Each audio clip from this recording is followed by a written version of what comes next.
is Bloomberg Surveillance with Tom Keene and Paul Sweeney. Donald Trump needs a weak dollar. Having achieved a soft landing, has the Fed kind of done its job? With Lisa Mateo on markets. The economic calendar jam-packed today. And Michael Barr with news. Fears over a broader regional war in the Middle East. The best in economics, finance, investment, and international relations. This is Bloomberg Surveillance on Bloomberg Radio. Good morning, everyone. Tom Keene, Paul Sweeney, Michael Barr, Lisa Mateo. Quite a weekend and quite a Monday. Paul, futures just continue to deteriorate. Dow futures negative 577, and simple. The bid is yet to be found. Yeah, absolutely right, Tom. And we've got the dollar strength here, but again, the weakness in the equity markets. Yields kind of hanging in there. The 10-year Treasury yield sitting right at about 4.53%. Yields are pretty stable, I thought. Pretty stable. The Sweeney yield shows that Duke won. They won big. It was not even close. So Duke is just awesome this year. People Carolina, from Chapel Hill noticed that. Yeah. Peter from Chapel Hill emailed in, tell Sweeney to put a cork in. Exactly. So, Tom, it's all about tariffs today here. You know, the tariffs and the impact on our trading partners and kind of what types of retaliatory measures will our trading partners make as well. So if you wanted a trade war, I'm not sure why, but if you wanted one, you've got one. Got an eclectic group of guests this morning, conversations that explain the import-export dynamics that we see, some of the history that we see, some of the immediacy. We're going to start strong in the short-term paper markets. Deborah Cunningham will join us from Federated Hermes, and then Kathy Jones. Yep. Kathy Jones on fire this weekend explaining the whatnot with her colleague Liz Ann Saunders over at Schwab. In our 8 o'clock hour, the definitive historian on this mess, Douglas Irwin, has agreed to join us for an extended conversation. He at Dartmouth with David Blanchflower and others at Tuck.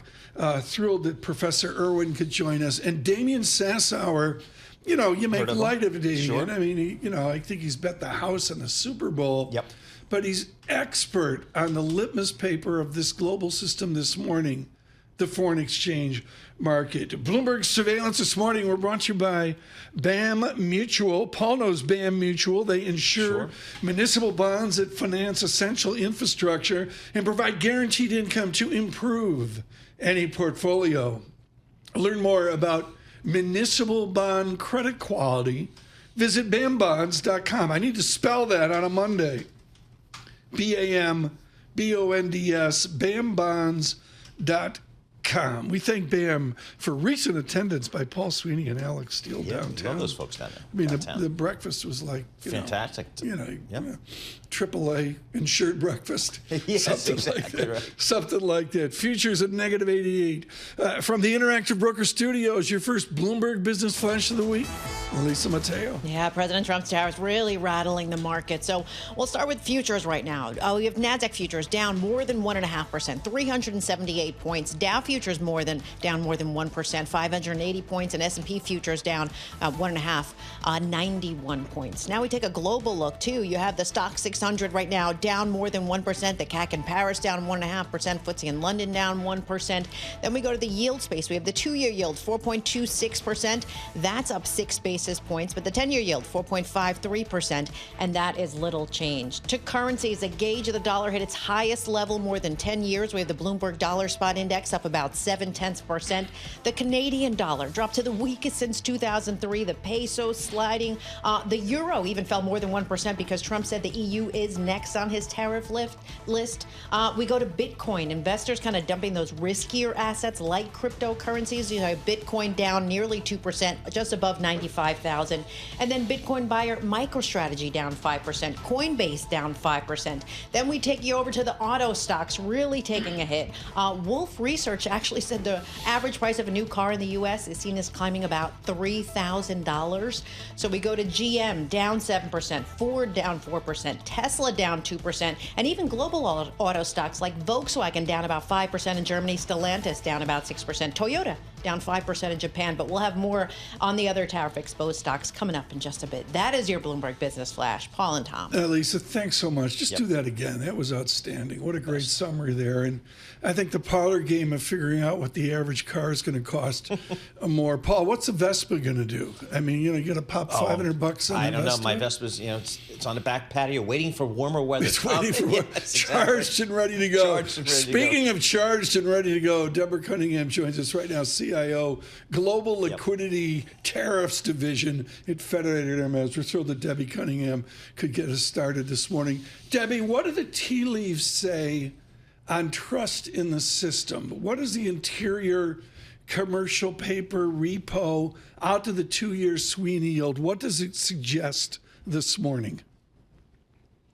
Tom, it's suggesting some different things. It's suggesting comfort and trust, as you mentioned, in the context of the central bank, and certainly Chair Powell and their independence and remaining so, not bowing to the pressures of lowering rates just simply because the president wants lower rates in the economy. They also are committed to watching what happens on a day-to-day basis from a data dependency standpoint. And although Powell won't commit to reacting to changes and pressures from a new administration standpoint, fact of the matter is, when you look at what you just covered, for the last 5 minutes, everything that's going on over the weekend, everything that went on last week, the weekend before that, it's inflationary at best. The potential for tariffs, taxation changes, regulatory changes, immigration changes, all of those, when you put them together, and even on a singular basis with each one of them, have implications from an inflation standpoint. So, the predictions this year from a tea leaf standpoint across the yield curve, the short-term yield curve, range from two rate cuts and then done, to maybe still 4 rate cuts, to 2 rate cuts at the beginning of the year, a pause, and then 2 rate increases by the end of the year. So it's all over the map. And I think it has to do with negotiations with the various countries, what in fact is impacted from a goods and services standpoint, and getting down into the detail once we know it a little bit better. So, Debbie, what do you think? How do you think the Fed is kind of sitting back and assessing what's happening here today with these tariffs? How does that kind of impact their view here? Because the economic data seems pretty darn strong across the board. It is very strong, and certainly the consumer is strong. And, if the consumer remains strong, prices go up. That's a bad thing from an inflationary perspective. I think, Chair Powell has said it a couple of times, and I, have confidence that it's a true statement, not just a statement. And that is, it's too early to react. There's so many things that are affecting this yield curve in the front half of the year, not to mention the debt ceiling, and what that means from an extraordinary measures, from an X date, all those certain things, supply and demand. So there's very specific things that are affecting this front end of the yield curve. On the other hand, when you look at something that's a little bit more not temporary in nature, as we all know the debt ceiling is, you think the impact can be fairly high from an inflationary perspective. But if the consumer itself is strong enough, if employment remains strong, if earnings from a company standpoint remain good, which we've seen them, start out that way for the fourth quarter, and that will continue as we go into the month of February. Ultimately, I think you potentially could be back to a tightening cycle at some point. We're not predicting that. That's not what our house call is at this point. But I think the potential is not zero. Debbie, one final question this morning, and it's just simple. Larry Summers over the weekend, thank you, David Weston, for his commitment to Mr. Summers' thoughts. Yep. And Lawrence Summers made very clear there's stag and there's inflation. I would suggest they happen at 2 different times. Pretty much the consensus, Deborah Cunningham, is that the inflation happens now and the stag happens later. What will you monitor in your yield space to tell you the shift from inflation down the road to the stag? I think, Tom, it's all about the consumer. You have to look at the weekly payrolls numbers. Look at the monthly payroll numbers, the weekly unemployment statistics. The information, I think, across regions is very helpful. So looking at all of the various regional indices, I think will give us some information. Health from a credit perspective. So looking into some of the banking portfolios and their credit card portfolios and how they're performing. Right.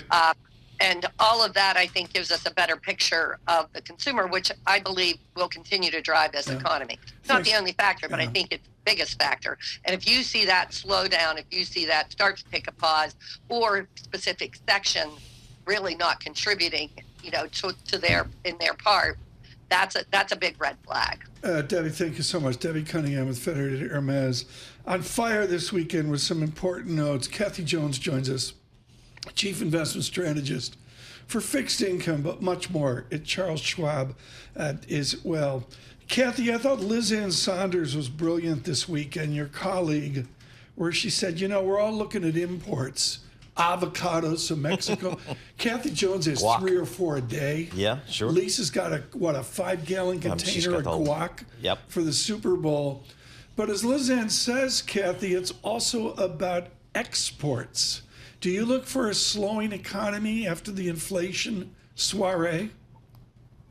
Yeah, we do. I mean, one of the things about tariffs is it moves and it has its impact in sequences over time, right? So initially you get the price impact of import goods going up in price. So your avocados and cars probably, certainly energy prices, and we're seeing that reflected in the market. But we're also a major exporter of goods. And one thing that I think people forget is we export a lot of agricultural goods, and a lot of that goes to China. We're putting tariffs on China. Last time we did this, it had an impact on our exports, and we lost a fair amount of market share to China for soybeans, corn, pork, those kinds of things that went to Brazil and Argentina.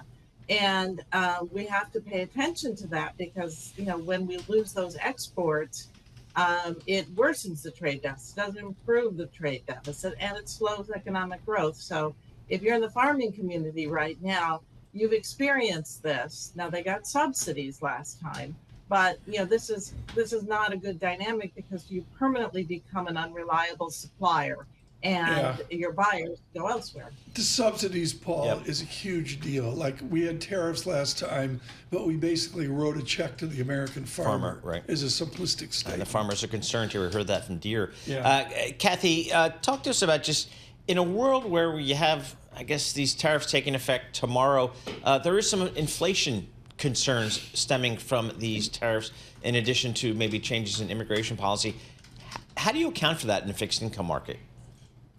Yeah, it's a difficult thing to do. We're going to watch the real yield because I think the market there, we're going to watch the break-even rates and the tips market as an indication of where the market expects inflation to go, where those inflation expectations will therefore translate to the real yield.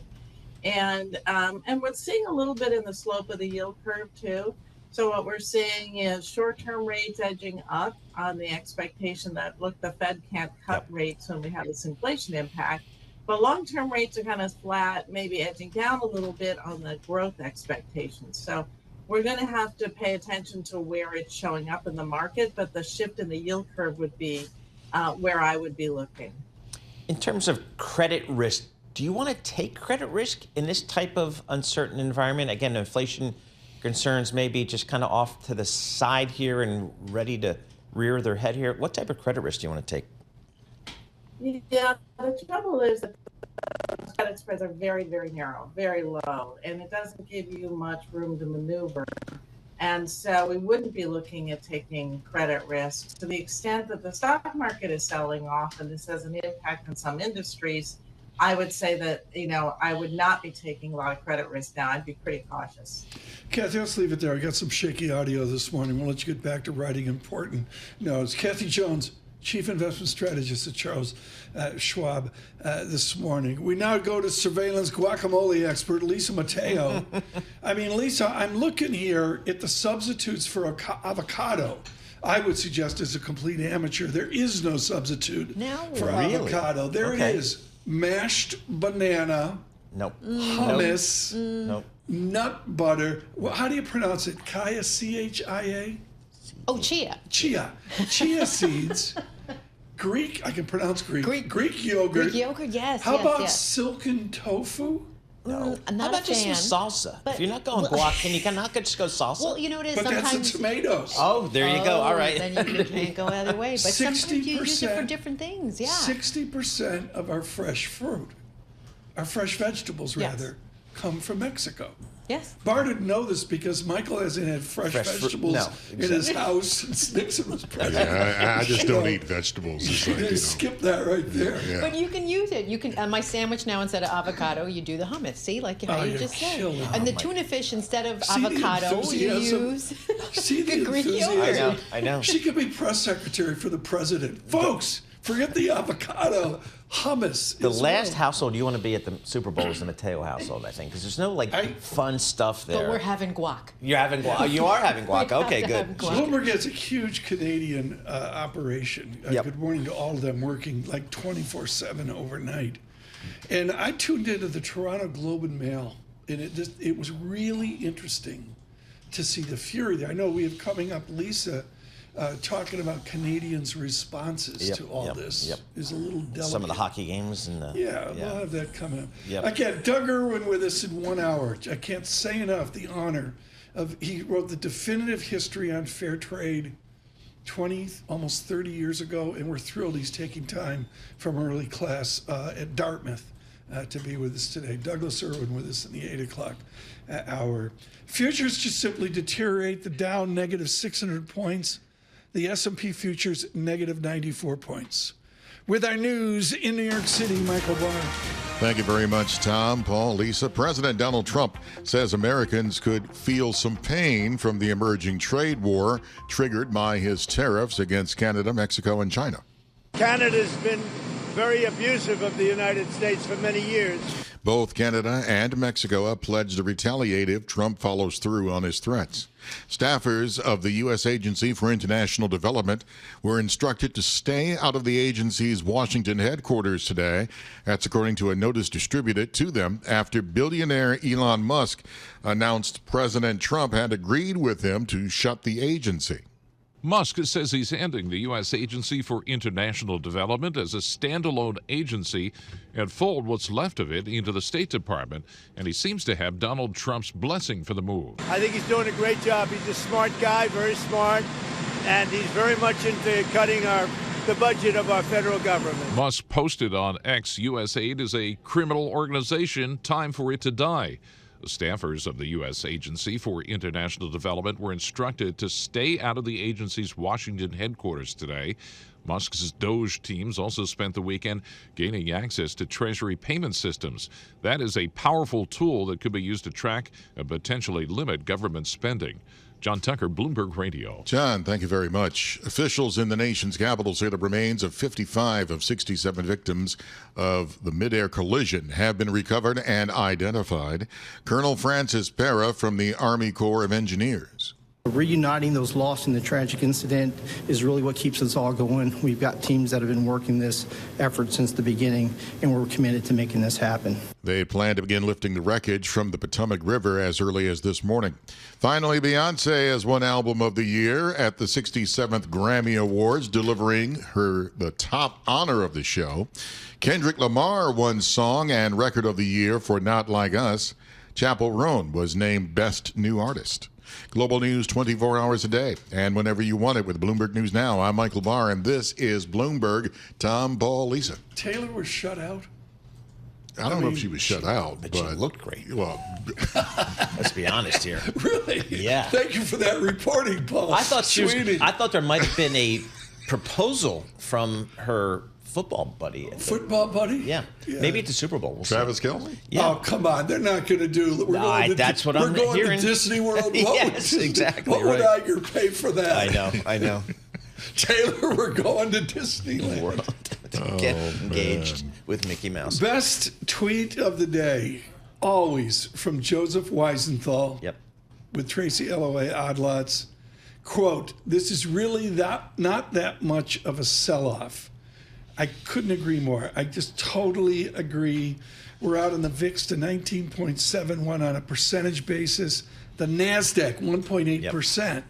I mean, if NVIDIA looks cross-eyed, they go down 1.8%. Exactly right. So here, but again, it's measured within the hysteria. Yep, absolutely right. And again, Tom, the VIX still right around just below 20 on your VIX here. Yields, the 10-year Treasury kind of steady here, off a couple of basis points, 4.51% on your 10-year Treasury. Deborah Cunningham looking at Frederick Hermes at the 10-year real yield. It's in finally 2.06%.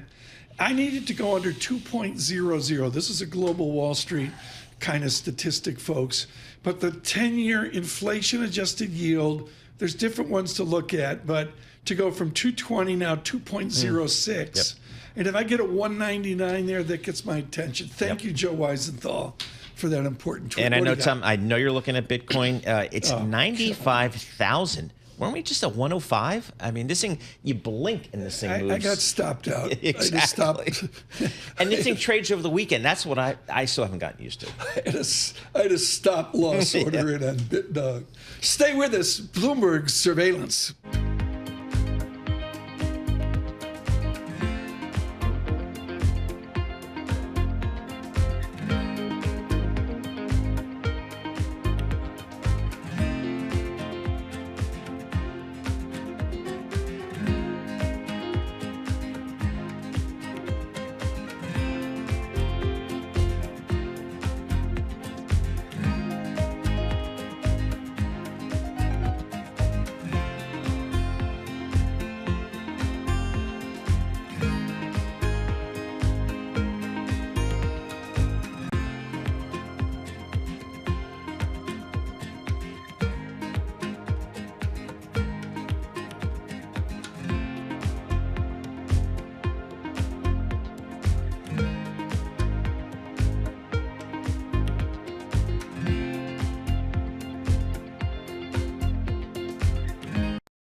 Markets, headlines, and breaking news 24 hours a day at Bloomberg.com, Bloomberg Television, and the Bloomberg Business app. This is a Bloomberg Business Flash.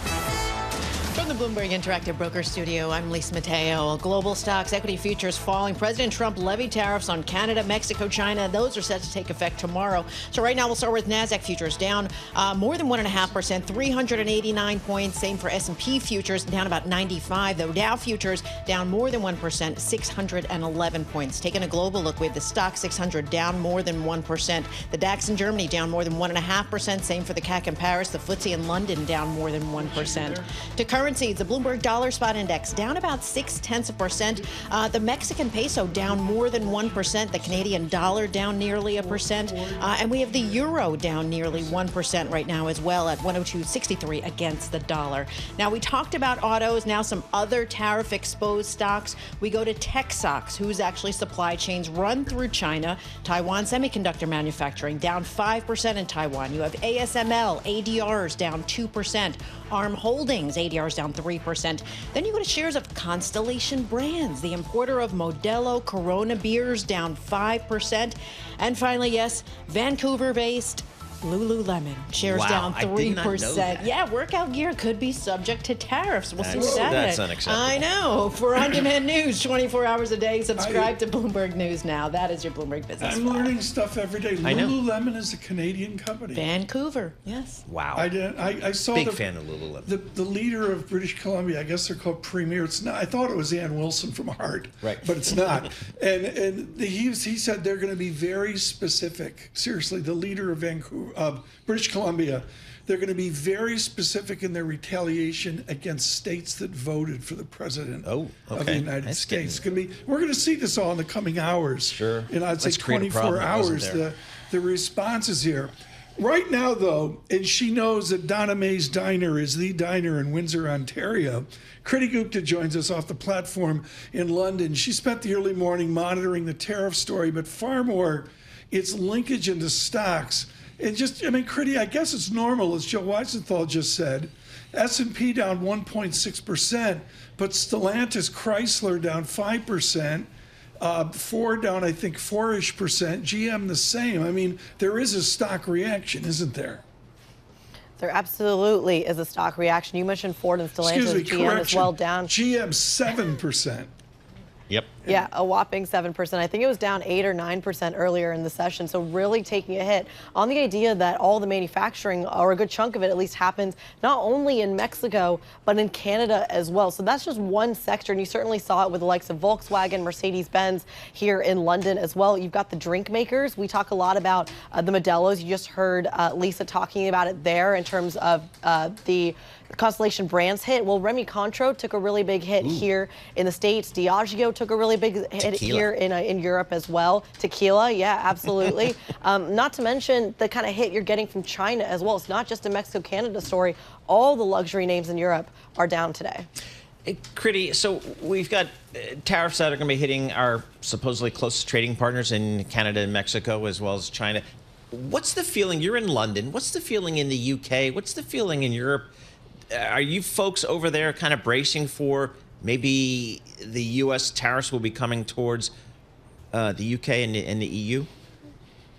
Absolutely. Bracing for impact, except the tough part here, Paul, is that whereas the roadmap of retaliatory tariffs from Canada and Mexico, even a little bit from China, have been floated, you can't really do that from Europe. France can't put in 25% retaliatory tariffs. Europe can't put in 25% retaliatory tariffs because that kind of economy, that kind of trade relationship just doesn't exist. And that's really the problem that Europeans are facing. I'm glad you're bringing this up, Paul. I've been remiss, folks, here at 728 is to not mention it yet. But Europe off Eurodollar is basically slammed equivalent to Canada and Mexico. Critty Gupta, should we see statements today from European leaders, or do they see what cards are dealt? They're going to see what cards are dealt, because remember, Ursula von der Leyen, of course, at the helm of the European Union, the European Commission, has already talked about an opening offer weeks ago, back in December, after Donald Trump was first elected, saying, it's okay, don't worry, you don't have to put tariffs on us because we will willingly buy natural gas from the United States. That is a door that is already swung wide open in terms of the trade relationship between the EU and the United States. The problem, though, is that steel tariffs are going to be the real sticking point here, because those are the tariffs that were still very much in play under the Biden administration, a continuation from the first Trump administration. They briefly switched to quotas, and that's where you could see kind of the double whammy in the likes of Volkswagen, Mercedes, etc. Critty, the concern among some folks here is that these tariffs will be inflationary for U.S. consumers. Have you seen any good data out on that? I've seen a lot of good data on that. Some of these numbers here are enormous. I've heard Capital Economics talking about inflation getting to 3%. Bloomberg Economics talking about core inflation alone getting to 0.7% in terms of an increase. I've heard household incomes, $930 of a drop per person in the United States for the next 12 months off of just the current tariffs that are on the table. And I had to look it up, Tom, you'll appreciate this. The average median income for an American earner is about $66,000. So taking that about $1,000 out of that is quite the crunch. Even cars, for example, car prices going up by $3,000 or $4,000. Critty, we didn't have you on because of this. Joining us, folks, now from University Park, Texas, and Southern Methodist University, the true queen of guacamole, Critty Gupta. Critty, I mean, Mi Cocina is the guacamole down in the Dallas area. What are they going to substitute avocados with? Give us your guidance. Oh my goodness, that is I think the biggest tragedy of it all, because in Mi Cocina, what you want to do is you want to get their Spanish rice. It is a completely different kind of experience. Highly recommended. Haven't had Spanish rice anywhere like it. That's really, I think, the question. As long as they have the Spanish rice, I think that maybe they'll be able to do okay without the avocados. What's your take? I mean, seriously, folks, Critty Gupta is definitive on Texas and the huge impact with Mexico as well. For you and the fam, what's the immediate take of a tariff war between El Paso and Nuevo Laredo? Well, the immediate reaction is that's going to be met with some positivity. Folks, I was on the phone with my parents yesterday, and they were saying that just simply the sentiment, the vibe within Texas has actually changed because they're excited about dealing with this immigration issue, the impact on the states in terms of the economy. People actually think the prices will come down if you deal with the immigration crisis and the border. They're not really thinking about any potential inflationary impact. They're certainly not thinking about what's happening over in Canada. It very much is a focus on Mexico. But if you look at the folks in El Paso or Laredo, for example, even Corpus Christi, they have a lot of families that commute back and forth between Texas and Mexico, and that's really where some of the sting might show up. Brilliant. Critty, thank you so much. Really, really appreciate that. What I learned there, the Spanish rice. Right, exactly. Good morning to everybody down in Texas on your commute. Greatly appreciate your attention on Apple CarPlay, Android Auto, Sirius XM. Channel 121? Yes, 121, absolutely. nailed that. Good morning in Washington, 99.1 FM up to Boston, 92.9. And on YouTube, may I say subscribe to Bloomberg Podcast. It's a Texas platform. Subscribe down in Texas, and we need a remote to... Yeah, let's get down there. The number 12, a half order of chicken quesadillas, sliced in a tariff sunk avocado enchilada, or cup of soup. Okay. Perfect. Make it Chino. All right, there you go. Courtesy of Critty Gupta. We'll get down there. The market, a little bit of stasis here, I'll say. S&P futures negative 99. Dow futures negative 633. NASDAQ out 1.8%. Paul, you mentioned GM down bigger earlier and has come back a little bit. Yeah, a little bit here. But again, you think about the trade from Canada and Mexico for auto and auto parts. Is a big deal. Huge. And, so again, we'll see what type of inflationary effects we see from some of these things. There's questions of how long these tariffs will be in place and then the overall economic impact here. But here we go. Well, out west is fertilizer. But I said to people, I think basically and emotionally, it's that bridge from Ontario over to Michigan. Yeah, but as Critty was saying, in the folks down in Texas, her family are saying, hey, if to the extent that this can help, mitigate some of the immigration issues down at the southern border, then it sounds like a lot of folks are certainly supportive of this. So we'll see how it plays out. I think the ratings, the popularity ratings will be fascinating for any and all. I would draw your attention, whether you're Republican or Democrat or disaffected, Rahm Emanuel, our former ambassador to Japan, and of course always affiliated with Chicago, with an absolutely blistering essay this weekend on the future of his Democratic Party. We'll give you a feature on that here as we move forward. Thank you to David Gura for bringing that to my attention. On the data front, I'm looking at dollar. It's still out at a 109 on DXY. The tension, as Paul mentioned, euro, not a dash to parity, but certainly weak euro, 102.22. 102.77. Yen doesn't play. It's basically weaker euro against resilient yen. Sterling a 123.47. Idiosyncratic Turkish lira, it does print further depreciation. Turkish lira prints 36. Where else are you going to get a conversation on guacamole and Turkish lira? There's got to be a Turkish lira substitute for guacamole and avocados. Good morning.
Markets, headlines, and breaking news 24 hours a day at Bloomberg.com, Bloomberg Television, and the Bloomberg Business app. This is a Bloomberg Business Flash.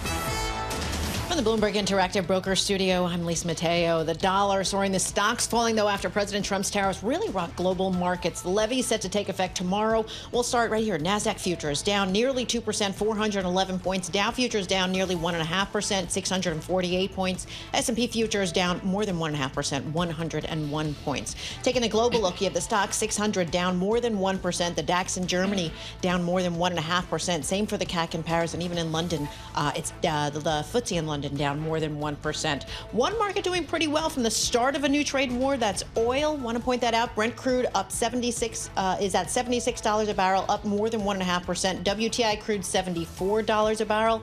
That could soon feed into higher gas prices for American drivers. We shall see. We go to currencies. The Bloomberg Dollar Spot Index up about 0.6%. The Mexican peso down more than 1.5%. The Canadian dollar down 1%. Trump's tariff plan has the agricultural market on edge. We've been talking about this. Shares of farming equipment maker Deere down 4%. That is your Bloomberg Business Flash. Paul and Tom. And Lisa, thanks so much. SPX just goes through 100, negative 102 on Standard & Poor's. That's a deteriorating tape, and the VIX near a 20, 19.90. All weekend, in anticipation of a 4-hour conversation with Henrietta Trey's, we're going to squeeze it into 7-8 minutes here. Henrietta Trey's, Barbara Boxer, a good 8 years ago, Senate 1229, a bill to amend the Agriculture Marketing Act of 1946 to blah, blah, blah, standards applicable to all domestic imported Hass avocados. How do Congress people and Senate people explain to this president the minutia they deal with in our foods, our imports, our exports of what we eat? Oh, let me just say, I am endlessly impressed with the way that you come up with legislation and tie it into these conversations. It's incredible. And you're absolutely right. I mean, the impact of the agriculture sector, you're hearing from America's farmers now in some of the most popular leaders of these trade associations coming to the Republican conference and saying, you know, the retaliation that's going to come our way is the other side of this that's not being discussed enough. Sure, your avocados are more expensive if you're importing them from Mexico, but we need the potash from Canada. We can't have fertilizer. We don't have the employees. You're also cracking down on immigration. You've eliminated TSP status, or temporary protected status for Venezuela. That's over 300,000 individuals right now. The combination of what's coming is something that I think you're going to hear from the farm states more than anything else, because of course, front line. And we've already passed $50 billion worth of bailouts for those states since Trump started these trade wars, and it's going to continue. What's the timeline on that? I mean, what do they do, Paul? Have lunch with the president on Tuesday or Wednesday and say, hey, here we are? The leader of British Columbia, Paul, says he's going after states that voted for the president. I mean, it's that surgical. Henrietta's, I mean, how much support is there in Washington for these tariffs? It's, you know, a lot of folks are saying this is a solution in search of a problem here. What's the feeling in D.C.? It's this fine line between not enough votes to impose tariffs from Congress and collect the revenue that can actually be counted towards the tax bill, but also not enough votes to strip away the power that Trump has to impose the tariffs. So it's this middle line, and you're right to think of these individual states. Both of the senators from Kentucky, Mitch McConnell and Rand Paul, have been some of the only outspoken senators to tweet about how opposed they are to these tariffs and how counterproductive they are. And, you know, there's a reason that we stopped this after Smoot-Hawley. It is economically painful, and there are no winners in a trade war. There's just retaliation. Henrietta, what's let's get past the tariffs here. What's really key over the next week or two in Washington, D.C. for this Congress? Well, this is supposed to be a really big week. The House Budget Committee is supposed to come in and mark up their budget resolution, which will unlock reconciliation authority and allow Republicans to pass a Republican-only tax bill and a military spending bill, an immigration bill later on this year. That is already being pushed back because they do not have an agreement on what the deficit appetite is in their conference. It's going to have to be at least $2.5 trillion if Trump is serious about having no taxes on tips and no taxes on Social Security component added. we need more than $3 trillion in deficit increases. They do not have the votes for that. And so the budget committee markup that was expected to be this week has already effectively been delayed. If it happens next week, that'll be impressive. They're going to go on recess the following week, and then they'll come back in late February, and they'll have to negotiate with Democrats who, by the way, are not inclined to help the administration at all right now, or the Republican conference. And a government shutdown is a 20% prospect in my view. Senate 1113, Murkowski of Alaska. Murkowski of Alaska. The bill's so long, title, Paul, I can't read it all. It's on potash. Explain to me fertilizer in Western Canada, Henrietta Treyz. What is the dynamic that's going to happen here? I mean, what's Chrystia Freeland going to do, or anybody in Canada, in Toronto, about way out there in the west of Canada? Yeah, this is exactly what Canada has been telegraphing since Trump won the election, and definitely since January, which is that they know that there are certain elements and critical minerals that they have that we need, that they're considering putting excise taxes or export taxes on. Potash is just one of them. Uranium, zinc, aluminum, copper, nickel, all of those components we need. Our farmers specifically need the potash. I forget what the number is, but like 83% of our potash comes from Canada. That's what the farmers need. And so when you think about that as an American voter or as a consumer, all the costs of your farming goods, your food that you buy at the grocery store will now be more expensive. This is important to have Henrietta Treyz on because my total knowledge of Western Canada is Nikki, Wild Dog of the North. Right. You know, it's like the yearling. Michael Barr and I saw Nikki, Wild Dog of the North like 6 times when it came out. I mean, that's it. Yukon, that's all I know. Henrietta, you guys have a football game coming up in your town this weekend, right? Yeah, it's wild down here. I've never been in a city with the Super Bowl. It's crazy. So, I mean, New Orleans can, you guys deal with big events. Are you ready for the Super Bowl? We are professionals. We were born ready. Exactly. So come on now. Henrietta, just real quickly, do we have any more big confirmations coming in the next days? Oh, yeah, absolutely. The one that I am most excited about, there's all the, media attention around Kash Patel and Tulsi Gabbard and RFK Jr., but the big one to watch is Jamison Greer. That's on Thursday. He's going to be President Trump's next USTR, the new Bob Lighthizer. When we think about the trade war with China, he is the most important player in the game. So his hearing before the Senate Finance Committee, which is occupied by all of Republican leadership and a host of farm state senators, are going to get an earful, particularly if these tariffs go into effect tonight at midnight. All right, Henrietta. Thank you so much, Henrietta Treyz, managing partner at Veda Partners with our news in New York City. Here's Michael Barr. Thank you very much, Paul, Tom, and Lisa. President Donald Trump says Americans could feel some pain from the emerging trade war triggered by his tariffs against Canada, Mexico, and China. Canada's been very tough on oil, on energy. They don't allow our farm products in, essentially. They don't allow a lot of things in, and we allow everything to come in. It's been a one-way street. Both Canada and Mexico have pledged to retaliate if Trump follows through on his threat set to launch tomorrow. Elon Musk now has access to the federal government's funding agencies after President Trump granted him access to the U.S. Treasury Department.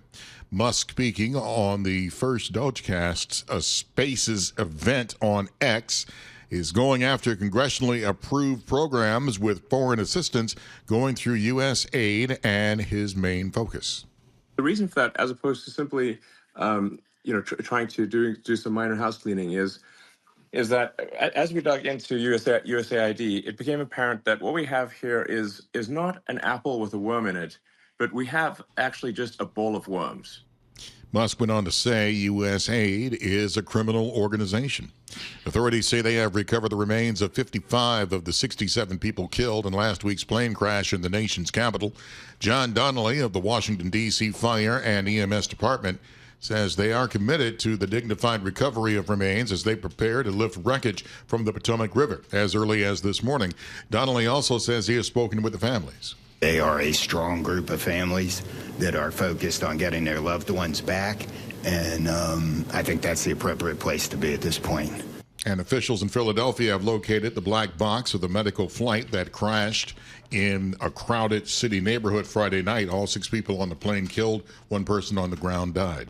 Global news 24 hours a day and whenever you want it with the Bloomberg News Now. I'm Michael Barr. This is Bloomberg. Tom, Paul, Lisa. Michael Barr, thanks so much. SPX deteriorates from a negative 98 to negative 104, down 1.7%. I got a Dow deteriorating negative 600, negative 630, now negative 670, down 1.5%. Paul, 2% down on NASDAQ. Yeah, we got the S&P off 400, the NASDAQ VIX off through 20. Yep, NASDAQ off 420 points, 1.9% here. So a little bit of pain here as the market digests these tariffs. Watching the euro as well, 102.68. Please stay with us. We'll do more data checks this morning for you. On YouTube, subscribe to Bloomberg Podcasts.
Now a look at the front pages. What's making news around the world? Your daily roundup of today's headlines on Bloomberg Surveillance with Tom Keene, Paul Sweeney, and Lisa Mateo. Good morning, everyone. The front page is a Lisa Mateo Hour. It's brought to you by IBKR. Will the U.S. CPI exceed 2.4% in March 2025? Trade your prediction with IBKR Forecast Trader. The yes was recently at 60%. Buy yes or no and earn $1 if you're right. Go to ibkr.com/forecast. Thank you, IBKR. Lisa, what do you got? Okay, we've been talking about tariffs, so I have to start there. Canadian sports fans are actually letting the U.S. know how they feel about it. They're booing the national anthem sporting events. We're talking from the NBA to the NHL. So this happened yesterday. The Raptors were facing the Clippers in Toronto, and a 15-year-old performer, she got out there, and she was greeted with applause until she began singing the Star-Spangled Banner.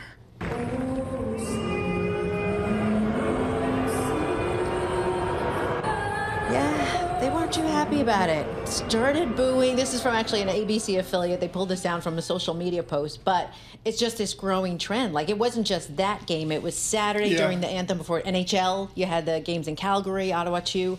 Last night, Canucks fans in Vancouver, they booed the anthem before their team took on Detroit. So it's this ongoing battle, kind of showing the frustration. Some fans, though, did say they felt bad, but the majority of them are really I defer to you two because I grew up in Toronto South, a place called Rochester, where, you know, I mean, I think I was the first one in America to drink Molson Golden. Sure. But often. But I don't have a clear thinking on this. I'm just too close to Canada and all that. I do, but so next. Moving on. So Michael Barr, you heard him giving the Grammy wrap-ups, right? So I just wanted to do a little bit more on the two voices that were kind of unrecognized. You know, I had a couple of snubs along the way. So yes, Beyonce did win Album of the Year, Cowboy Carter, right? 5th time she was nominated for it. She also won Best Country Album. Her total trophy count now stands at 35, but it was this whole thing, like she kept getting snubbed and kept getting snubbed, and finally she wins it for her country album. And then on the flip, you also have Kendrick Lamar. He got Song Record of the Year for Not Like Us, which actually originated as a Drake diss song, but he was snubbed from that prize 4 times. So all these people who were getting snubbed. He actually, what was interesting is that he beat out Record of the Year over Now and Then, which was this kind of resuscitated Beatles demo supposedly made with AI. But they're just saying it's a victory for rap music because it's only won Album of the Year twice. I mean, I think it was Lauryn Hill and then Outkast. So that was a lot of the talk here. So you know what the buzz is this weekend? The Weeknd has a new album out. Oh, I heard a look little at bit of you. it. Yeah. Awesome. Ah. Awesome office. Awesome. Mike Dean is the one putting it together. It's just hugely anticipated. There you go. Next. Oh, and he's also one at more. the Super Bowl, too, performing. Okay, so Chick-fil-A, they want to make their drive-thrus faster. So this was an interesting look from the Journal into how they're using high tech. Like, this was a restaurant operator, Rockford, Illinois. They had this new drive-thru record. It served one car every 13 seconds. Wow. But they still want to improve it, so they're looking at different things. Security footage right in the kitchen, but also drones. They're using drones to kind of hover over the parking lot and take footage so they can look at it. And they actually found a few things where they can work on, like veteran workers taking on too many duties, the Wi-Fi used by the parking lot order takers, because they have them out in the parking lot. It didn't extend far enough. So they were kind of getting kicked off the Wi-Fi as they were trying to take in all these orders. And so the company's just using like a lot of these experts. They're dispatching them to like 3,000 of their different restaurants. But the interesting thing is how it's forcing a lot of other food chains who don't normally use drive-thrus to use them. Like Chipotle is starting to use drive-thrus. Really? Yes, I didn't know that. because of the online orders are so huge. And Shake Shack is starting to use drive-thrus now. Wow. Isn't it just complexity of the menu? Like when Paul goes in and gets his triple forple latte. Starbucks, they're reducing the complexity. They're of the reducing menu. the complexity. Because apparently the amount of combinations you can use on a Starbucks menu is mind-boggling. So I'm going to try to Lisa simplify that. Mateo, thank you so much for the news this morning, the newspapers. Song of the year, let's go back. U2. It took them 6 years to figure out this song. U2.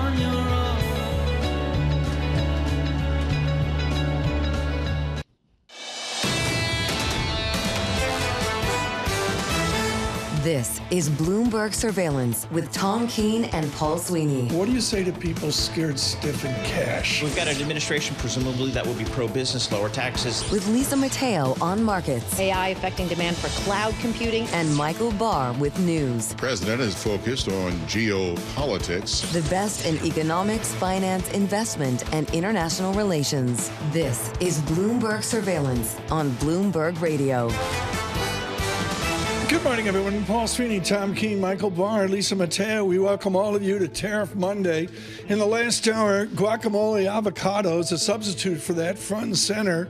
Douglas Irwin at Dartmouth will not be talking avocado substitution, but we are honored to bring you, after Paul Krugman 10 days ago or so on tariffs, Douglas Irwin of Dartmouth College. We will get to that here in a moment. Futures deteriorate, negative 104. Dow futures even further down, negative 675. The VIX out 3 points, 19.92. Paul, I had a 20 on the VIX here moments ago. Yeah, absolutely, Tom. So a little bit of volatility coming into the marketplace here today. The Dow, just if you're looking for big numbers, off 675 points in futures, Tom. Gold up $12, 28.47. Wow.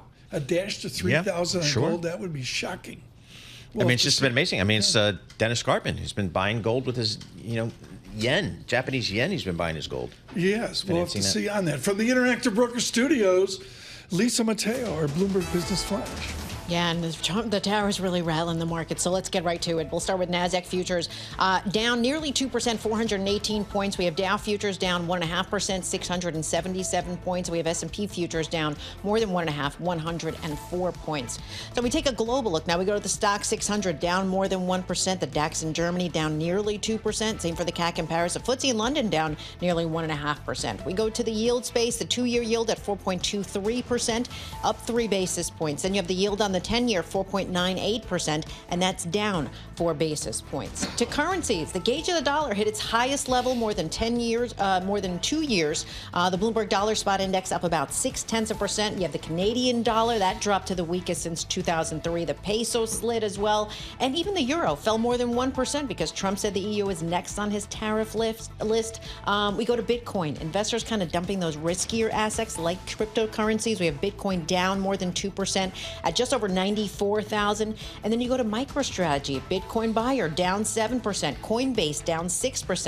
And you can't forget the auto stocks taking a hit because Mexico and Canada play this big role in a lot of companies' supply chains. You have GM down 7%, Ford down 3%, Tesla down 2%, and even those global auto stocks like Volkswagen down about 5% in Germany, Toyota down 5% in Japan, same for Nissan. We'll have more on other tariff-exposed stocks coming up in just a bit. That is your Bloomberg Business Flash. Paul and Tom. Thank you so much, Lisa. Greatly appreciate it. He appeared with us a month or so ago, and I talked to the team here this weekend, and I just said, we've got to get Doug Irwin on to sort through this. This conversation is for every elected politician in Washington as they listen on 99.1 FM this morning. Douglas Irwin is an institution. Blanche Flower is not an institution. He's just a macroeconomist. Right. Doug Irwin is an institution at Dartmouth College. In his youth, the definitive book, and still fresh, is Against the Tide. It was definitive at the time. More recently, is Clashing Over Commerce. For those of you on YouTube, it's over his right shoulder right now in his book-lined office. Professor Irwin, we are honored that you would attend today. If you were to meet with the congressional leadership today, how should they respond to what the executive branch has wrought? I would say that under the U.S. Constitution, Article 1, Section 8, you have power over tariffs. And the problem has been is successive Congresses have delegated so many powers over tariff setting to the president on the assumption that the president will basically act in the national interest and tend to lower tariffs and reach trade agreements, that Congress has given up its authority. So it's time for Congress to stand up and assert itself a bit more on trade. Their constituents will be hurt by many of these measures, and yet the Republicans seem to be very quiet about it. How will they affect that reassertion? Do they need the judicial branch to support them, or do they just sit down with a beverage of their choice? What do they drink at Dartmouth? It's like Labatt's. Yes, they exactly. have like Labatt's. Yeah. Doug Irwin, do they have a Labatt's for the president and say, this is too much? I think you have to look back to the first Trump term when President Trump almost pulled out of NAFTA. And he was convinced by his Secretary of Agriculture and a few congressional allies that that would not be a right move, that he should renegotiate it because they were pointing to the harm that would be done to his voters, farmers in the Midwest, manufacturing firms in the upper Midwest that depend on exports.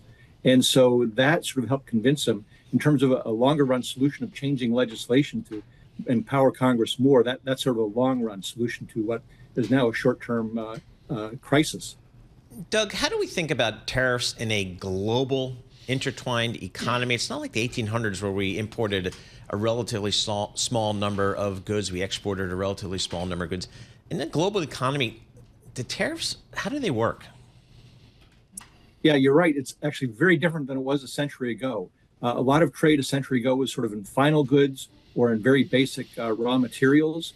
And now what we have is integrated supply chains and international production networks. So the web of commerce and the degree to which firms in all sectors are sort of bound to the global economy in some way is so much more extensive today than it was even 50 years ago, let alone 100 years ago, that tariffs have much more ripple effects throughout the economy.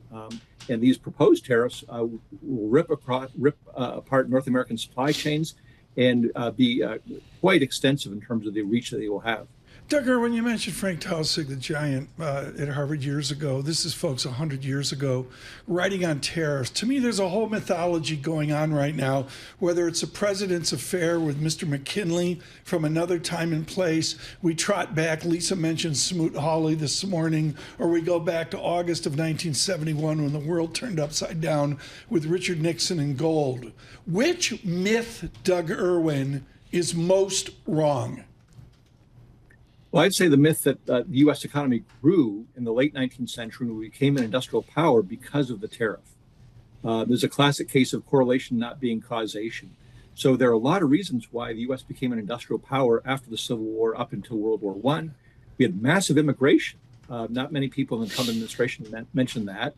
We were the recipient of major capital inflows from Britain and other countries.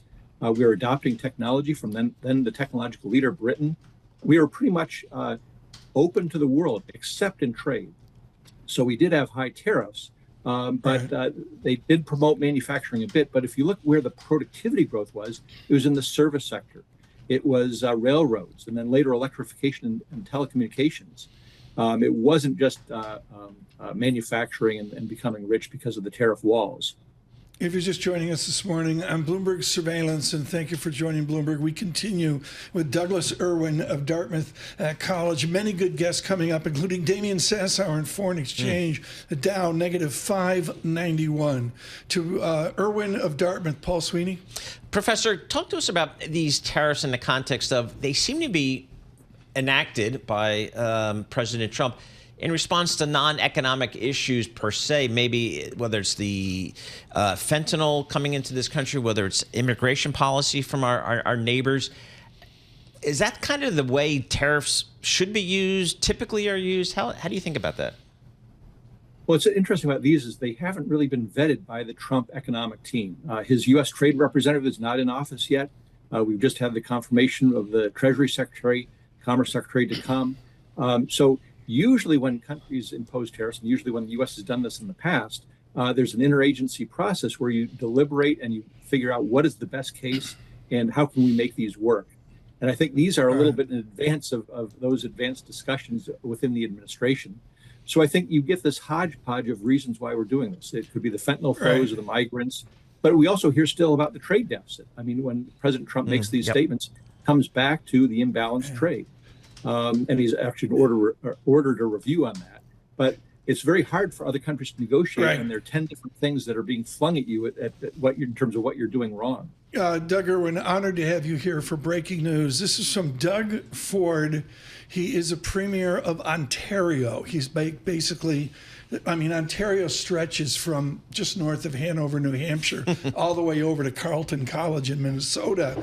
But the Ontario government says they will cancel all U.S. contracts.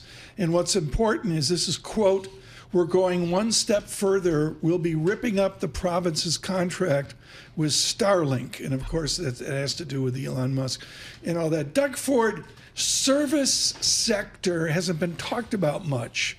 Do you expect service sector to be harmed as much as the goods sector? Not as much because they're not directly hit by tariffs, but there's a complementarity between trade and services and trade and goods, and the two often go hand in hand. So if you disrupt trade and goods, there's going to be some spillover effects, negative ones, for the service sector as well. Professor, some of the concerns here as it relates to tariffs, just in general, is that they are inflationary in the U.S. economy. How do you think about that? Well, I don't think they don't cause inflation in the sense of a sustained increase in the CPI. They are sort of level effects. So they will increase the level of consumer prices and industrial prices. So that will lead to a bump in measured inflation. It's not clear that the Fed has to respond to that. But what that means is the declining real income and purchasing power of those businesses and households. Right. I mean, just to give you a personal example, which I shared on social media, yesterday I got an email from Irving Oil, which provides us with propane, saying that any tax that's levied on them as they ship propane from Canada to the U.S. will be directly added to the bill that we're facing here in New Hampshire. So even before the tariffs took effect, we're already being warned prices are going to go up. Lighthizer, and it's on my table at home. No trade is free. Robert Lighthizer focused on China. Lighthizer pushed aside in the second Trump administration. Doug Irwin, on a 10% tariff on China, how would you suggest Beijing will respond? Actually, I'm a little bit less worried about China, and I'm a little bit surprised we're going after our allies and ripping up North American supply chains by going after Canada and Mexico. I mean, the big rival to the U.S. and big problem in terms of trade has been China. And yet President Trump has de-emphasized that. So I'm not going to agree with Robert Lighthizer on many things, but to the extent that he's focused mainly on China, I think that's where the administration has to look too. So, Professor, how do you think the governments of Canada and Mexico should respond, will respond? I mean, how deep is this going to go, do you think? How long will this go, do you think? Well, it's very interesting. There's a report that the Prime Minister of Canada, Justin Trudeau, will be speaking with the President today. So I'd say there's a small chance things could get averted, even though I wouldn't be too optimistic about that. But I think they're responding in the way that actually they did, at least Canada did, with the Smoot-Hawley tariff in 1930. That is, not to take it sitting down, to retaliate. And they're very strategic in terms of the goods that they put pressure points on that are important in the U.S. When putting those tariffs on. So they try to impose tariffs on things that will maximize the political harm in the U.S., but the least economic harm for Canada because there'll be substitute products that they can import. Doug, the world stopped for against the tide, an intellectual history of free trade 30-some years ago. The final chapter 30-some years ago, page 217, the past and future of free trade. Okay, WTO. I was in Jimmy Chang's office in Hong Kong the day WTO collapsed. Doug Irwin, what is the future of free trade after GATT, after Uruguay, after WTO, and now Trump? What is the future? Well, it's going to be a bit of a mess, and it could be basically redrawn lines of trade based on geopolitics. But, most countries, speaking outside of the U.S. now, most countries have a tremendous stake in the trading system and open trade. They're much smaller economies. They've opened up over the past 30, 40, 50 years or so. They received economic benefits by and large from that. And to undo that is harmful for them. So I think even if the U.S., because of our politics or what have you, move in a different direction, the rest of the world will still be open for business to the extent they can. I mean, Doug, I know hitters like Jamie Dimon are listening, Brian Moynihan and others in banking, maybe Christine Lagarde. Good morning, Madam Lagarde, and your team in Frankfurt. Doug Irwin, on the x-axis, forget about J-curve dynamics, I don't buy it. On the x-axis, Professor Irwin, we shift from an inflationary dynamic of tariffs over to the growth or less growth dynamic. On your time continuum, what's the when of that?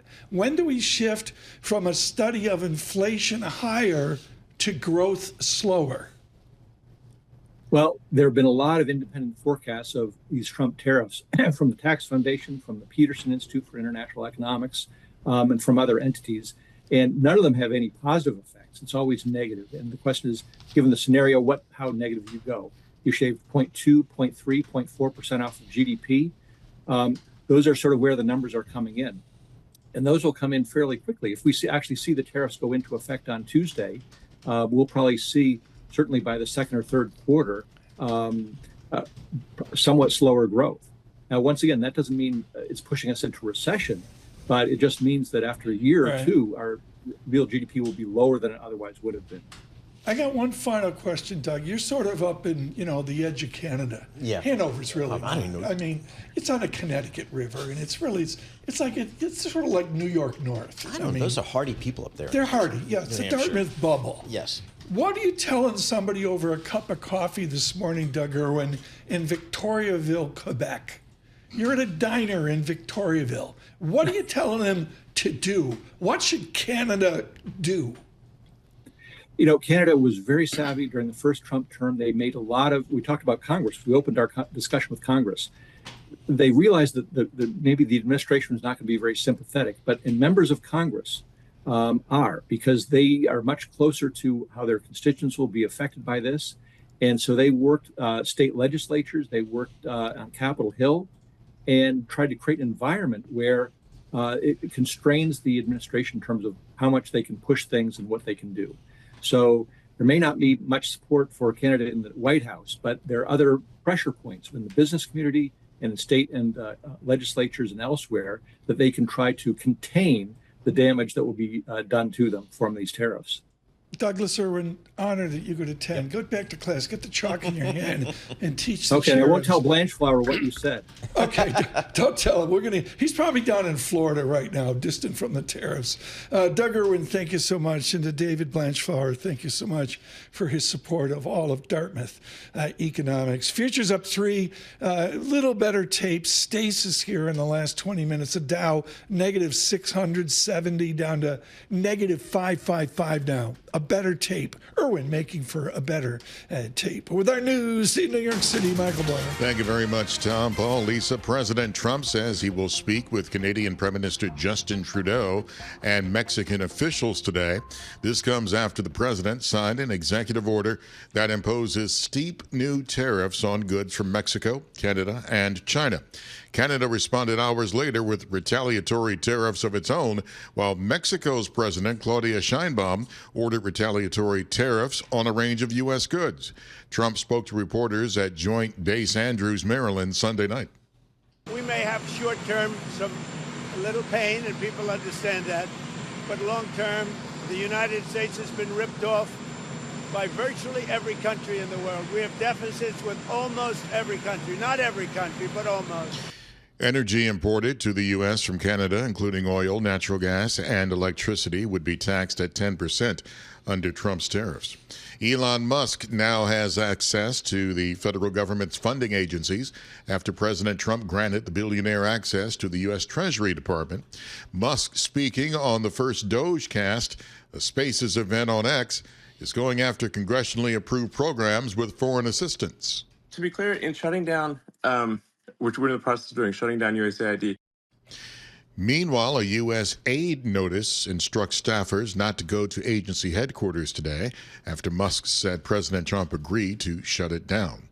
Beyoncé finally won the Grammy that has eluded her. She won Album of the Year at the 67th Grammy Awards last night for Cowboy Carter.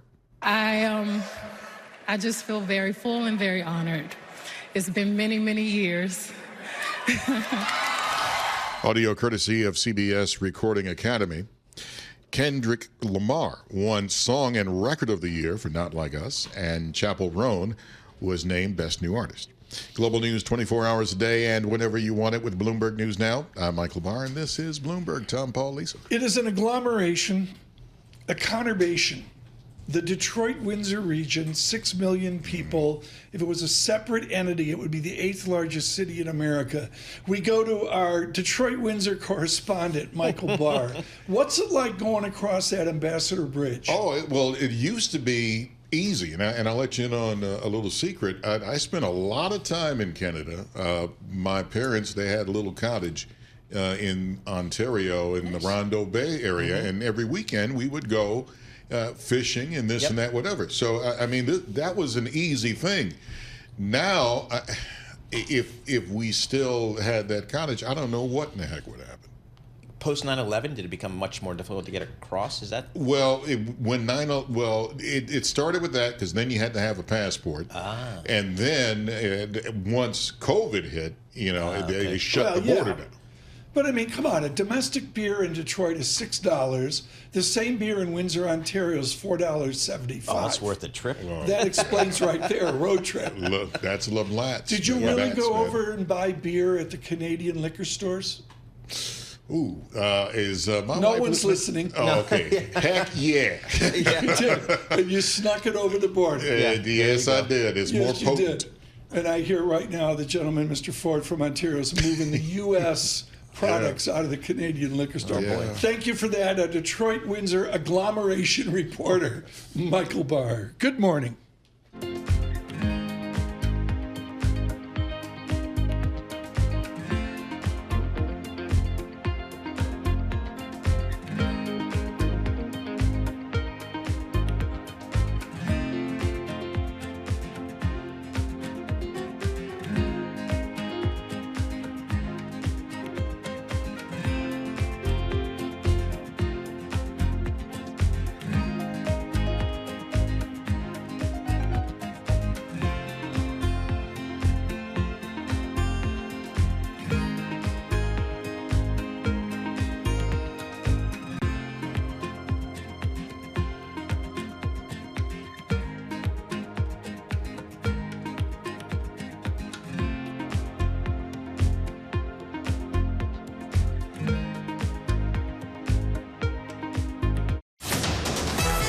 Markets, headlines, and breaking news 24 hours a day at Bloomberg.com, Bloomberg Television, and the Bloomberg Business app. This is a Bloomberg Business Flash.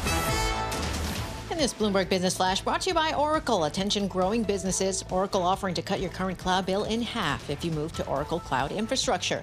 For new U.S. customers with minimum financial commitment, offer ends March 31st.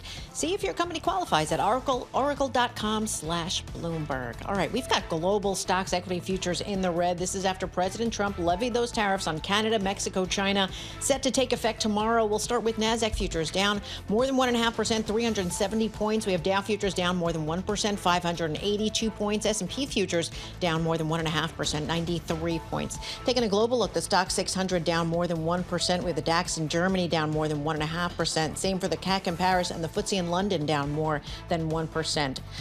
The two-year yield, 4.23%, down up 3 basis points. We have the yield on the 10-year, 4.49%, and that's down 4 basis points. To currencies, the Bloomberg Dollar Spot Index up about 0.5%. We have the Mexican peso down about 1%.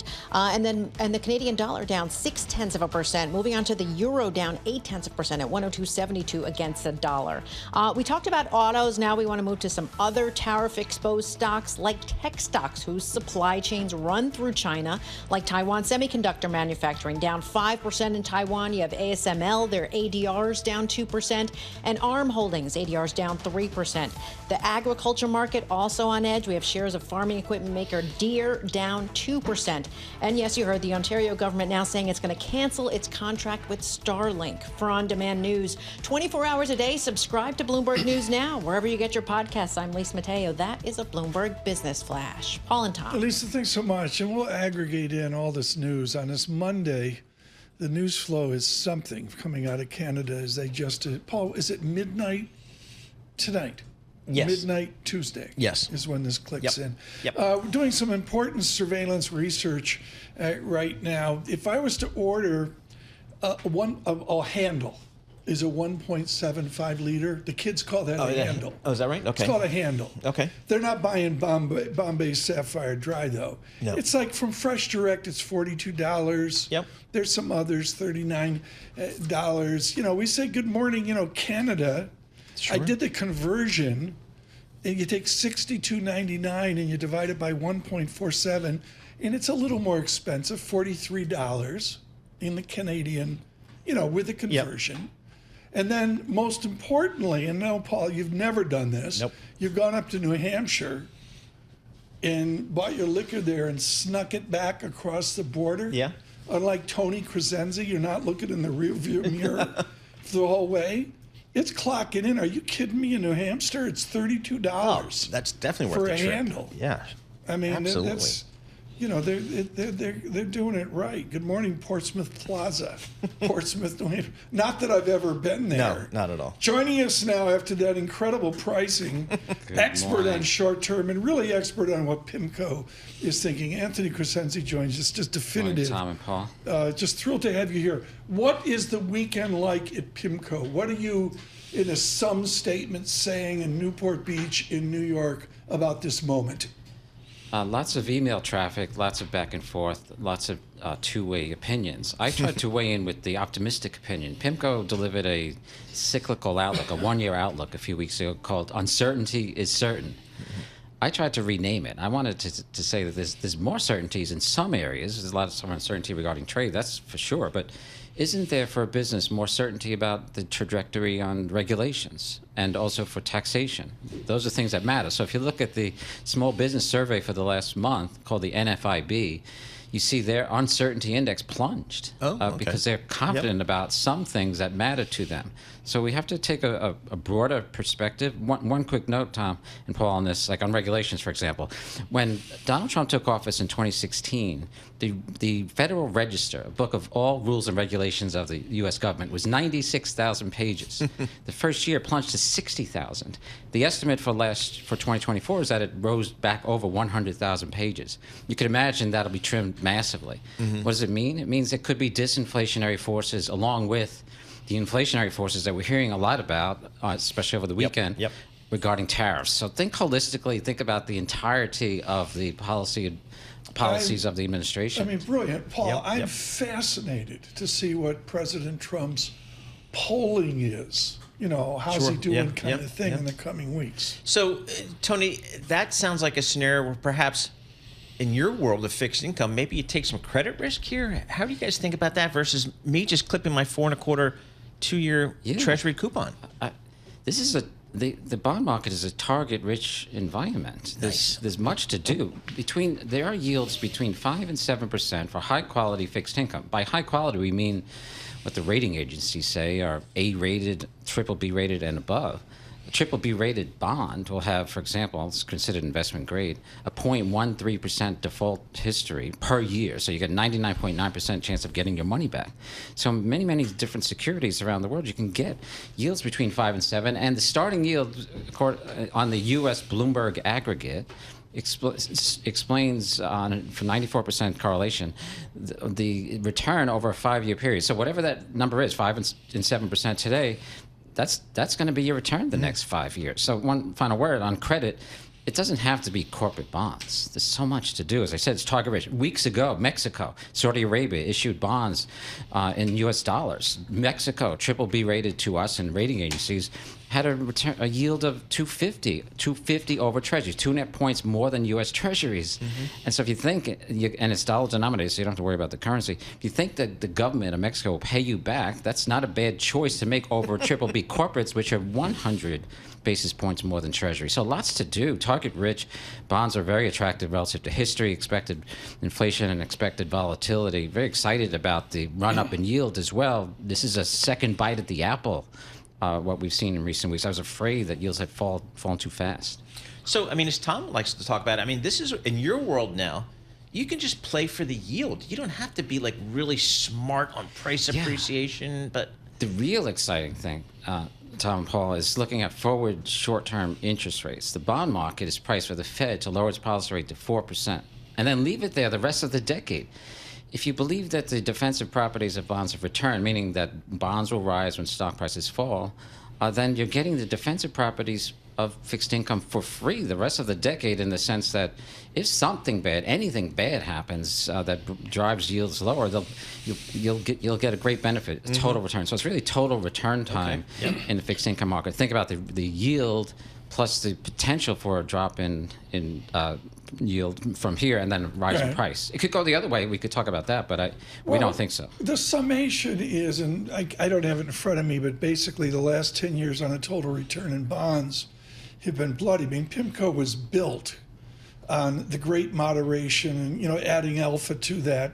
I mean, Bill Gross is off in Mexico buying Mexican stuff to do a carry trade, but the buying, I don't know what Muhammad was doing. Great article by Bill, by the way, last week in the Financial Times. Did you see that? What do you think of that? I loved it. And what I love most is, and I said this on a stage in Miami last week, I said, there's something more about to asset management than looking at the returns and gathering assets and such.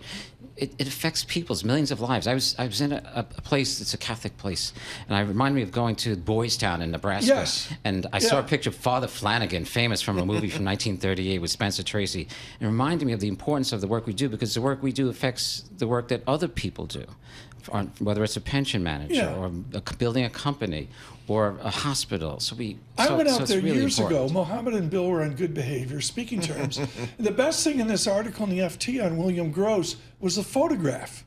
What a mess. And I'm looking there, and over his right shoulder, his Monroe Traders there. Explain to our audience, Tony Cosenzi, how cool it is that Bill Gross had 6 Bloombergs and a Monroe Trader on his desk. And like a Tonight Show host or any of the Late Show hosts, it seemed his area was elevated above others to give that sense of power.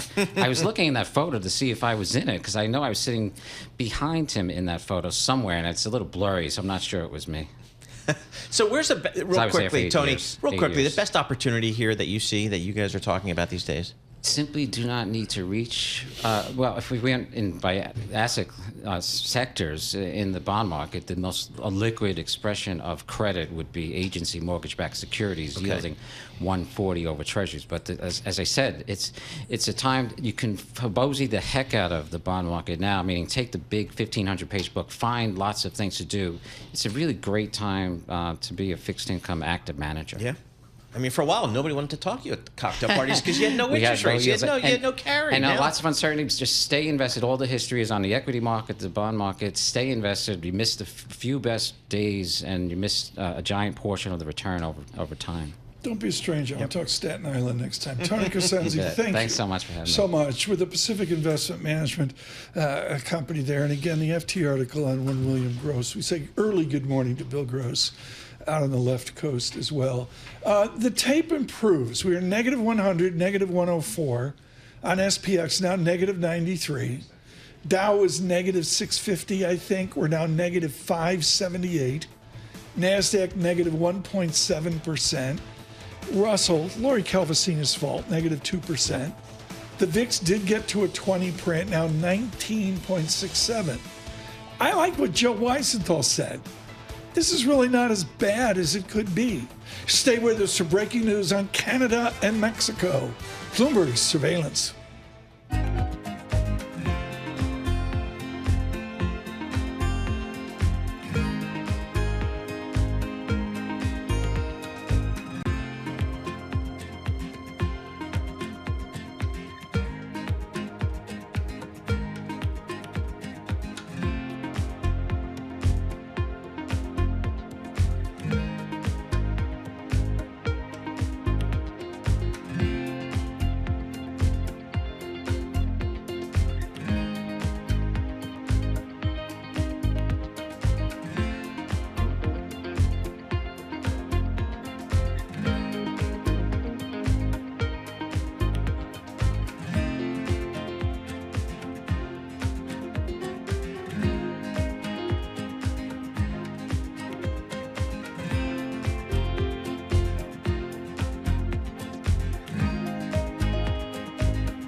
Markets, headlines, and breaking news 24 hours a day at Bloomberg.com, Bloomberg Television, and the Bloomberg Business app. This is a Bloomberg Business Flash.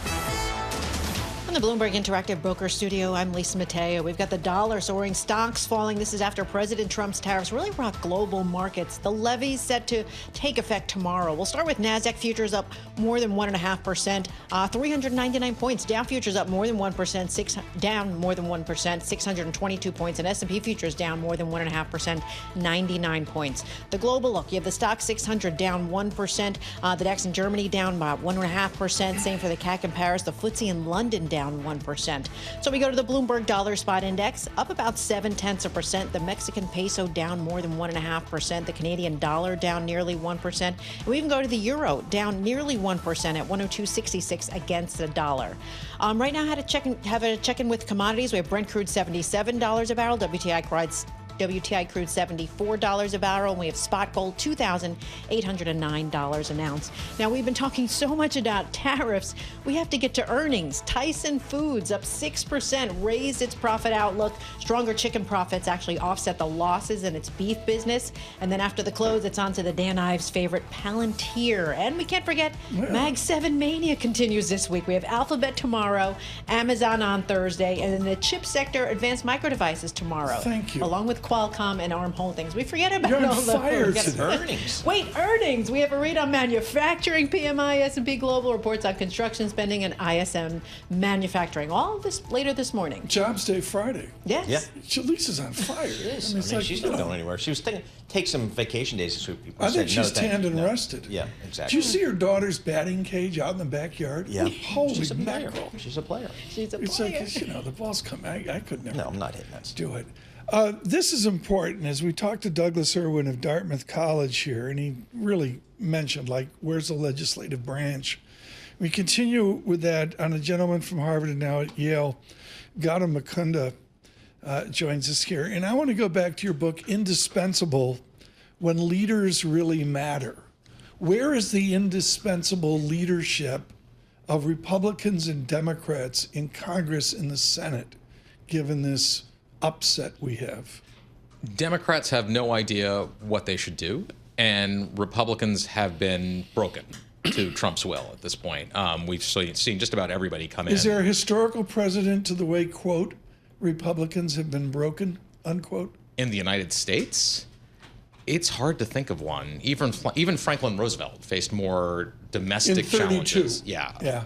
From his own party than Trump does right now. Just to put this in context, Donald Trump has higher approval ratings from Republicans, just from Republicans. He's essentially nothing from anyone else, than Ronald Reagan or George W. Bush ever did. I think he might actually have higher numbers than Eisenhower did. Right? He is the most popular Republican president among Republicans in the history of polling. So what do you think he does with that type of popularity here? I mean, it feels like tariffs are kind of, I don't know, they don't seem like that big a deal to me. I mean, one could argue if you had that type of support, one could do some really big things. How do you think that he and his administration think about their popularity and support? So the question here, right, is how much do they care? Right, so Donald Trump is particularly sensitive to popularity issues. He always has been, and this might just be an exercise in getting people to bend the knee and sort of defer to Donald Trump. And okay, then there'll be some damage from that, but not catastrophic. But the biggest moves that Trump has made are putting personnel as policy, putting loyalists in charge of the major organs of the major internal and external security organs of the government. And that gives him the ability to put pressure on the opposition in ways that we've never seen in the United States before. Have you talked to the Secretary of Treasury who darkened the door in New Haven years ago? I have not talked to Secretary Bessent? Yeah, no, I haven't spoken to him yet. Okay, I mean, I find this absolutely fascinating, and that you're sitting in the pit there doing the Yale management dance with a piece of chalk in your hand. What is your mandate to executives to communicate to their comfortable Republican candidate what this will mean for Carlos Gutierrez, Kellogg's, or Tyson Food, which Lisa just mentioned, with their huge dark meat to China strategy? What do executives say? So I think the first one is that if they don't realize it now, they will soon. The United States government has been uniquely stable for a couple of centuries, just basically longer than any other country in the world. And American business has been the extraordinary beneficiary of that.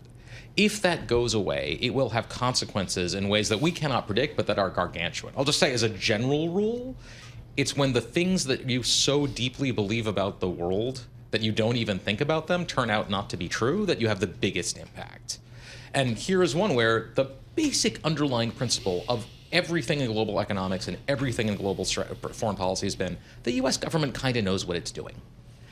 That assumption is breaking while we speak, and that will change things for it. I'll just give you a couple of quick examples. PEPFAR. So PEPFAR is the program. It's created by George W. Bush to distribute antiretrovirals in Africa. There are statues to George W. Bush in Africa. There are children named after him because of the scale of this achievement. When they put out the spending freeze, people just stopped getting their drugs in Africa the next day. If PEPFAR goes away, the estimate for South Africa alone, just South Africa, is that in the next 10 years, 600,000 people will die. That is the sort of achievement, right? Only the United States can do things like that. It is a gargantuan achievement. It costs the average American like $1 a year or something like that. It's just an insignificant expense. And it buys us not just helping to keep people alive, it buys us sort of acceptance, allies, China. We're going to pick up on this, okay? Let's not forget this, folks. We got to keep the news going here and be sure Lisa gets enough airtime or she'll have a tantrum. But Gautam Mukunda with us with Yale University, and we're going to come right back to this U.S. aid concept and the challenges that we see away from tariffs with some of the recent weekend government action. Right now, with an improving tape, futures from negative 104 to negative 96. The VIX 19.66. Our news in New York City, Michael Barr. Thank you very much, Tom, Paul, Lisa. Tariffs on products imported from Canada, Mexico, and China are scheduled to take effect tomorrow. President Donald Trump says Americans could feel some pain from the emerging trade war. This is retaliatory to a certain extent. Millions of people flowed into our country through Mexico and Canada, and we're not going to allow that. And by the way, we have among the lowest numbers we've ever had of people crossing our border, the lowest numbers since my administration. Prices are likely to rise on clothes, appliances, and children's toys with 85% of all toys in the U.S. made in China.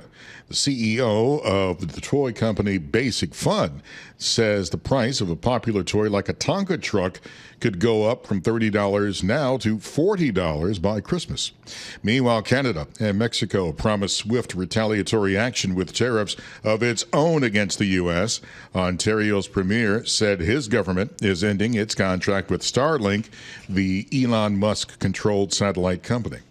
Authorities say they have recovered the remains of 55 of 67 people killed in last week's plane crash in the nation's capital. John Donnelly of the Washington, D.C. Fire and EMS Department says he has spoken with the families and kept them informed of the timeline and the operations as they work. Colonel Francis Pera from the Army Corps of Engineers. All salvage operations will be completed in close coordination with the Unified Command.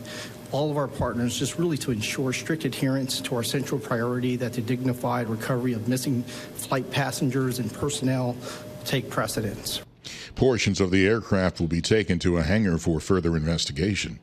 Officials in Philadelphia have now located the black box of the medical flight that crashed in a crowded city neighborhood Friday night. All 6 people on the plane were killed and 1 person on the ground also died. At least 22 people now reportedly injured, including 3 in critical condition. Global news 24 hours a day and whenever you want it with Bloomberg News Now. I'm Michael Barr, and this is Bloomberg. Tom, Paul, Lisa. Michael Bars, thanks so much. Let's go back deep into the basketball season. December 4th, Duke 84, number 1 Auburn 78. I mean, they don't play again, do they? No. But Duke, dismantled North Carolina. Wasn't even competitive this weekend. It wasn't competitive? No, it wasn't competitive. Listen. And that will do it. Duke making another statement. 11-0 in the ACC for the number 2 team in the nation. Flagg was great. Knipple was great. Everybody who played for the Blue Devils did a lot of good things for them, and they beat Carolina handily here tonight. David Gurr and I were back and forth during the game. Yes, I was rubbing it in. Let's be nice to Gurr. Exactly, we need to be nice. Mukunda wants him on the show. Best defensive Duke team ever, and it is up for discussion for best Duke team ever. Although my Duke compadres say, "How about 91? How about?" Yeah, but when is this Connor's last season? He'll be out. He'll be off campus by April. Cooper. Yeah. Cooper's last season. Cooper Flagg. Yep. Wild. Good morning.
You're listening to Bloomberg Surveillance with Tom Keene and Paul Sweeney on Bloomberg Radio.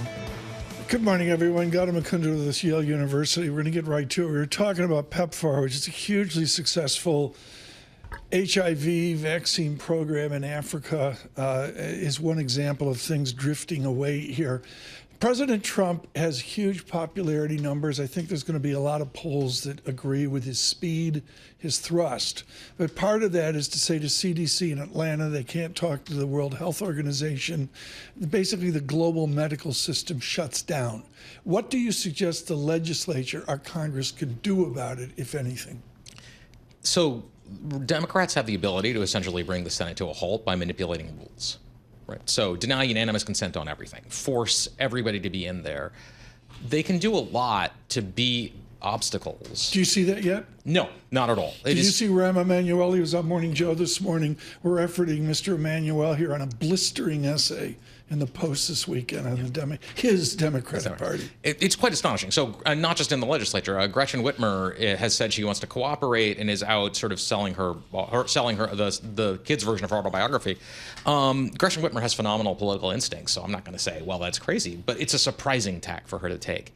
I also wonder if to some extent Democrats are not just looking at the fire hose of things coming out of the Trump administration and saying, any one of these individually is likely to be pretty unpopular, and the combination, not with Republicans, but with most Americans, and the combination of them is likely to be extraordinarily unpopular. So, as we've talked about before, American public opinion is thermostatic. Whatever the president does, people move against it. If you do things that are unpopular, they move against it even more strongly. If you interfere, this is the really striking one, with the Treasury's payment system, which literally touches the life of every single American every day, every moment, people are going to feel that right away, and it is going to have pretty significant consequences. The trade stuff, I agree with you, Paul, that I think at a macro level, the economics on that they're not going to be huge.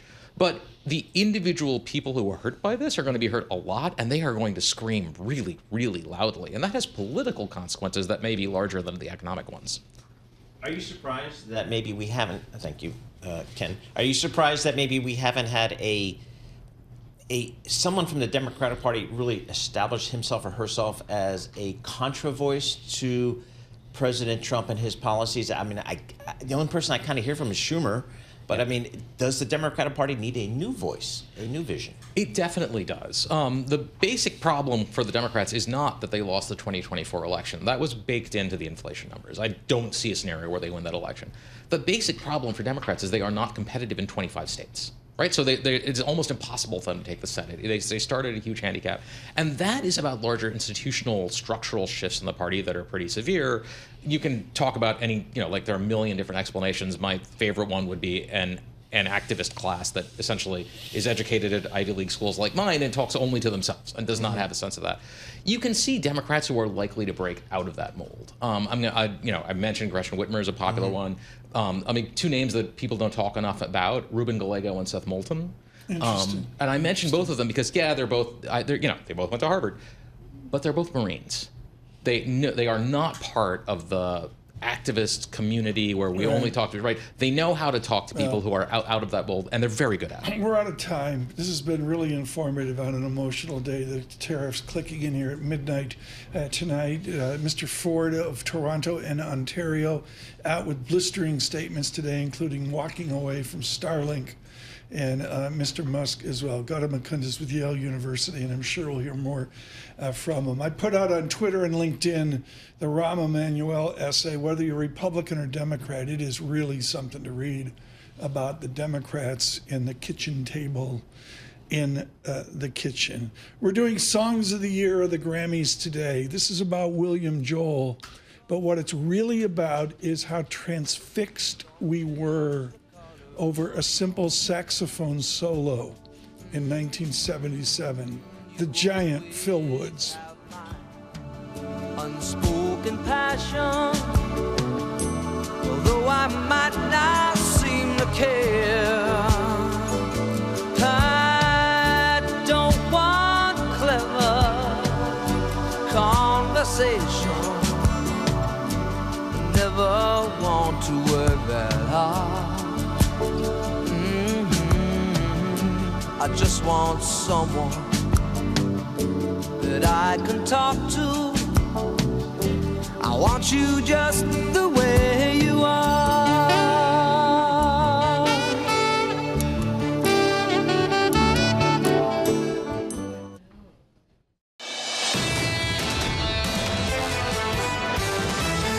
This is Bloomberg Surveillance with Tom Keene and Paul Sweeney. I'm sorry, it's a boom economy, and that's what we're adjusting to. Neither party seems to want to take on deficits at all. With Lisa Mateo on markets. Stocks are coming off of another record high. And Michael Barr with news. Tensions between the U.S. and China have heated up even more. The best in economics, finance, investment, and international relations. This is Bloomberg Surveillance on Bloomberg Radio.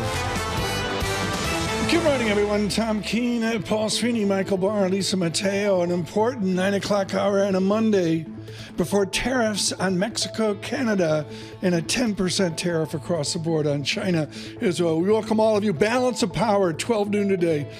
Joe Matthew, Kaylee Lines really lined up here for some political discussion of this. And Paul, into the market with Damian Sassower joining us here in a bit. I got futures at negative 97, and it's correlated across all asset classes. Yeah, you talked about emerging markets. Tommy. You think about some of these tariffs for Canada and Mexico and China, and then who knows who else. And you're going to see that in the emerging market complex, so we're going to talk to Damian about that.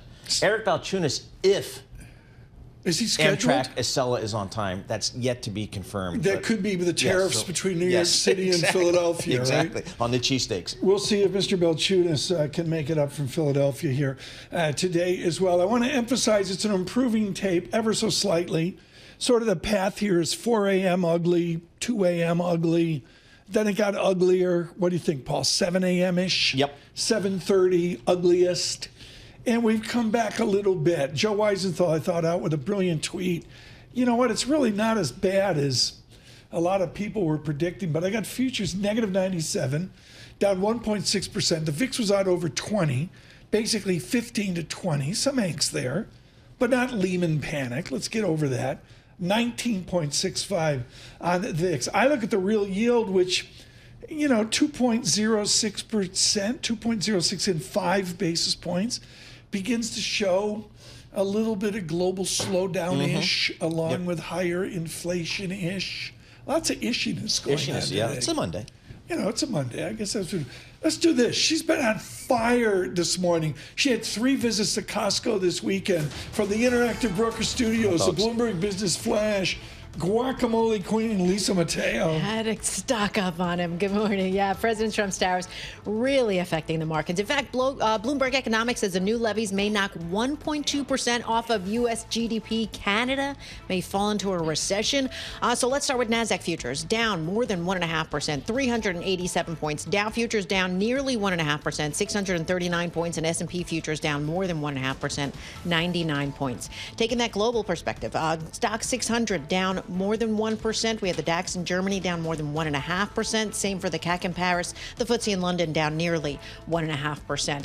The Bloomberg Dollar Spot Index up about 0.7%. Then we go to the Mexican peso down 1.5%. Canadian dollar down 0.8% at 146.71 against the dollar. And we even go to the euro down 1% at 102.56 against the dollar. Bitcoin lower as well, down 2.5% at just over 94,000.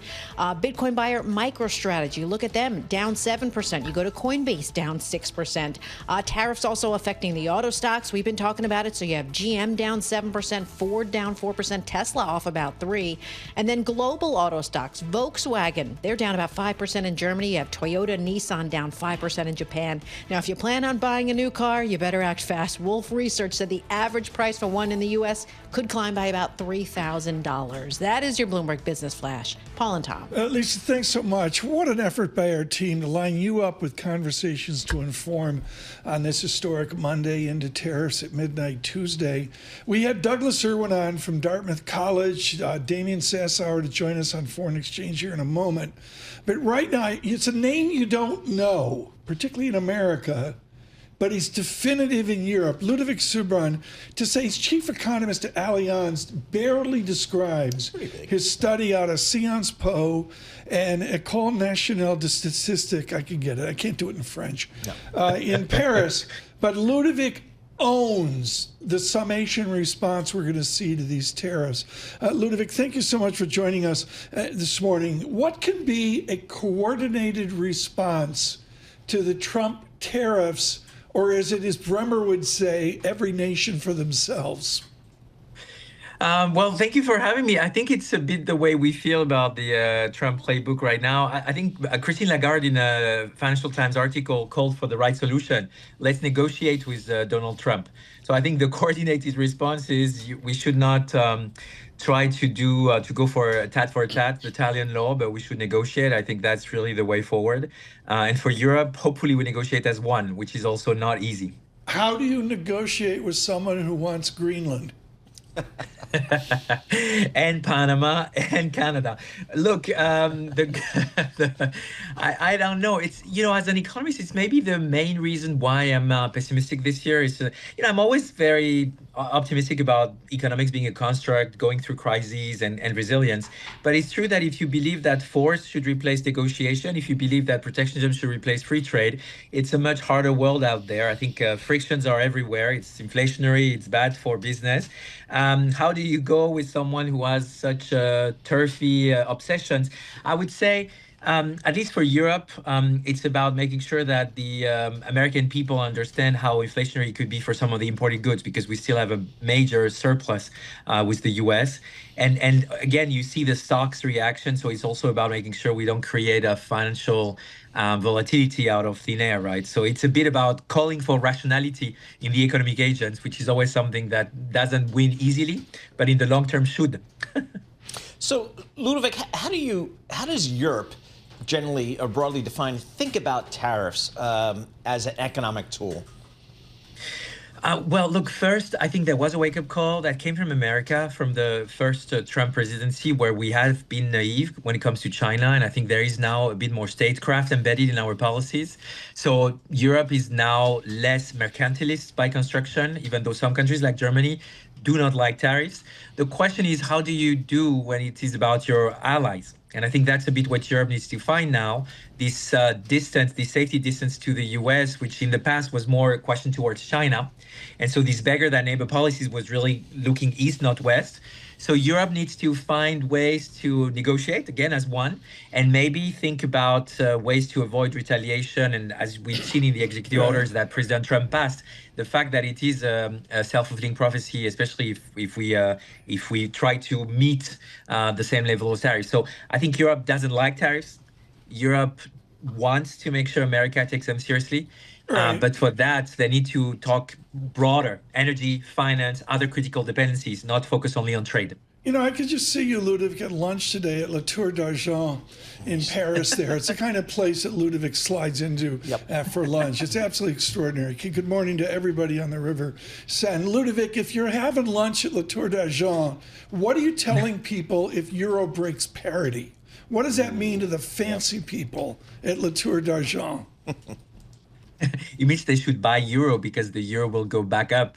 That's what I would tell the fancy people at Tour d'Argent, that Donald Trump's tariff policy is to strengthen the dollar, but Donald Trump's ultimate wish is to weaken the dollar.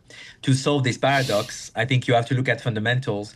And even though the euro goes down and below the dollar, I think it is a short-term blip. The long term is Europe is still a major exporter. So that's what I would tell people at Tour d'Argent. Ludovic, this has been wonderful. Need to get you on for a longer time next time. Ludovic Subran, chief economist at Allianz, can't say enough about his commitment to international economics. This was scheduled to be a Monday Super Bowl tune-up. But our next guest, Paul, we unfortunately have to talk his day job. We can't talk. I mean, is there any buzz on Chiefs Eagles? Chiefs Eagles, is that what we're focused on here? No, could be. The weekend, having that week lag takes all the momentum out of the season. Blockbuster totally NBA agree. trades this weekend. Yeah, I know. I mean, NBA trades, I'm looking. Before we get into the wheelhouse here, Damien, people really anticipating you on foreign exchange. This trade in the NBA shocked the sophisticates I know in the NBA. Why? I mean, it looks like the Lakers stole a 26-year-old. I mean, Luka is one of the best players that's ever played the game.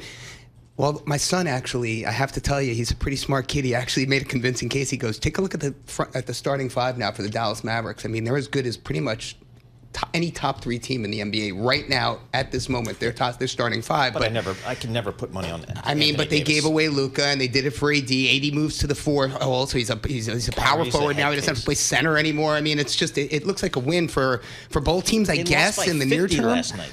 I know. It's just going to be. I know it's going to be okay, we could continue on this, but folks, I said this weekend, I said, just get me Damien. I don't care where he is. Get him off Turks and Caicos as well. If euro breaks parity, if Louis goes through 150, If MEX goes 21.50, dare I say at 22, 23. What are the ramifications? So here's what you remember. Just a week ago, I was on this show. This is when DeepSeek and the whole world was coming off. And what did I say to you guys? I said, why is the dollar weakening in an environment that's supposed to be risk-off like this? Well, we've come full circle. We've had a full 200 basis point round trip in the Bloomberg Dollar Index since last Monday. So now we're up on the year, up a full half of a percentage point or something like that. Dollar strength, exactly. But look at where it is. I mean, it's still the devil in the details. It's a rate differential story, Tom. Last week, we had 4 major central banks cutting interest rates in the face of a Fed on hold for longer. And this week, Super Thursday, Super Central Bank Thursday, Tom, we got 4 central banks that are again going to cut rates in India, the UK, Mexico, and likely the Czech Republic as well. So these central banks that are cutting rates in the face of a Fed on hold, it's not good for their currencies, and it's certainly fueling dollar strength here. What is the significance of selected EM currencies drifting away? Lira, idiosyncratic, a 36 print today. They cut last week, Tom. It's not idiosyncratic. They cut. South Africa cut. Sweden, the ECB, they're all cutting, and their currencies are taking a beating because of it. This is my point. It's still a carry story underneath the surface. Underneath the tariff surface. Exactly. Okay, my question to fancy economists, I'm going to go to you on this. There's an inflation issue here. Yes. And then at some point, there's a lower growth issue. With your summary at Bloomberg Intelligence, do you model in lower global growth off of the president's tariffs? Where are we at? 2.05% real year, 10-year real yield here in the U.S.? I mean, down something on the order of 18 basis points this year alone. And in the face of that, you have 5-year break-evens up something on the order of 26 basis points. I mean, these are massive divergence in inflation and growth expectations. Dude, so right now, there's no reason to talk to people like you. Why? I've got a trade war, a global trade war. Disney's reporting on Thursday. Exactly. So emerging markets, is it tough to get people to really think about stability in emerging markets when all this chaos It's been tough for a long time, Paul. Right. It's been tough since 2016 at the end of the commodity super cycle. But let's be really clear here. If Dr. you're not, Lisa, would you like to do some therapy here? I mean, sorry, guys. But I mean, look, the reality is, I mean, EM has performed really, really well, just not from the perspective of a U.S. dollar investor. And that's a very key point here. Okay. If you're sitting in Japan, you're sitting in Europe, you're sitting in Great Britain even, chances are you're in the money across the board in emerging markets. So, it's a matter of perspective. Right. Where we are right now, we don't know what's going to happen at midnight and on, and we'll get other headlines like we did for Mr. Ford in Ontario. Nick's going to get a center. Are we getting towards jump conditions a la 98, 92, and before, where little surprises show up in the SAS hour continuum? Man. Now I got to talk my book. So tomorrow I'll be releasing a research deck for Bloomberg Intelligence where we're looking at term structural volatility. We're looking at skew and all these things. And right now, it doesn't look like it's flashing red, although, we still need to see how today trades, right? I mean, if you look at credit spreads, you're not going to know how credit spreads are reacting to the current move in the dollar until really the close of business today. So we got to look at that. We got to basically, I have all my charts ready to go, Tom, but I'm sitting on my hands waiting for the data to come through.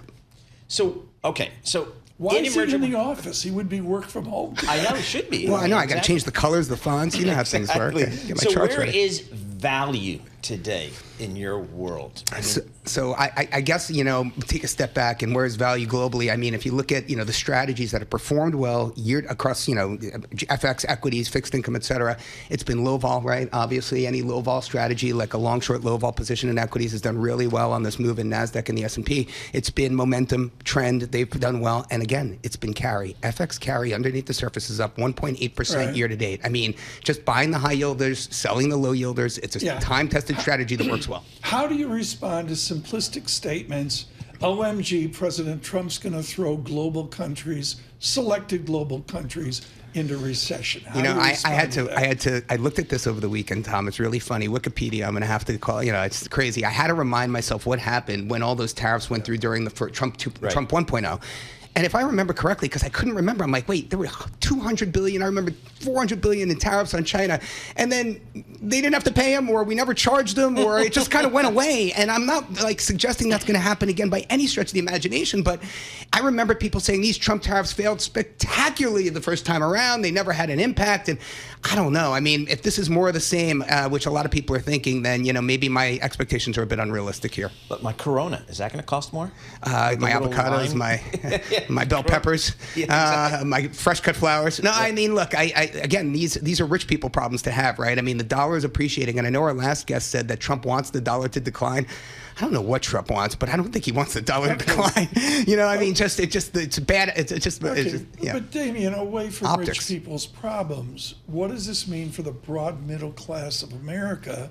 When inflation starts ticking up, voted for Mr. Trump. Yeah. What does it mean for them when inflation picks up, and if we get a slowdown of the economy after that? Well, what if there are more jobs out there? We have a payroll figure coming out this week to offset that, where people are finding work due to all the policies. And more to the point, what if wages are going up faster than the price than the cost of goods, right? But does this tariff halt that constructive trend? Well, I mean, if you're looking at inflation expectations, how could it go up so fast if rents and wages aren't a portion of that, Tom? And so it's all a matter of perspective. And, from the U.S. household's perspective, if the cost of goods isn't going up as, the income they're making on the other side of their balance sheet, it's anyone's guess. Michael Barr emailed me. He wants me to get this question in. If Taylor was slammed at the Grammys, does that mean the Kansas City Chiefs are fired up?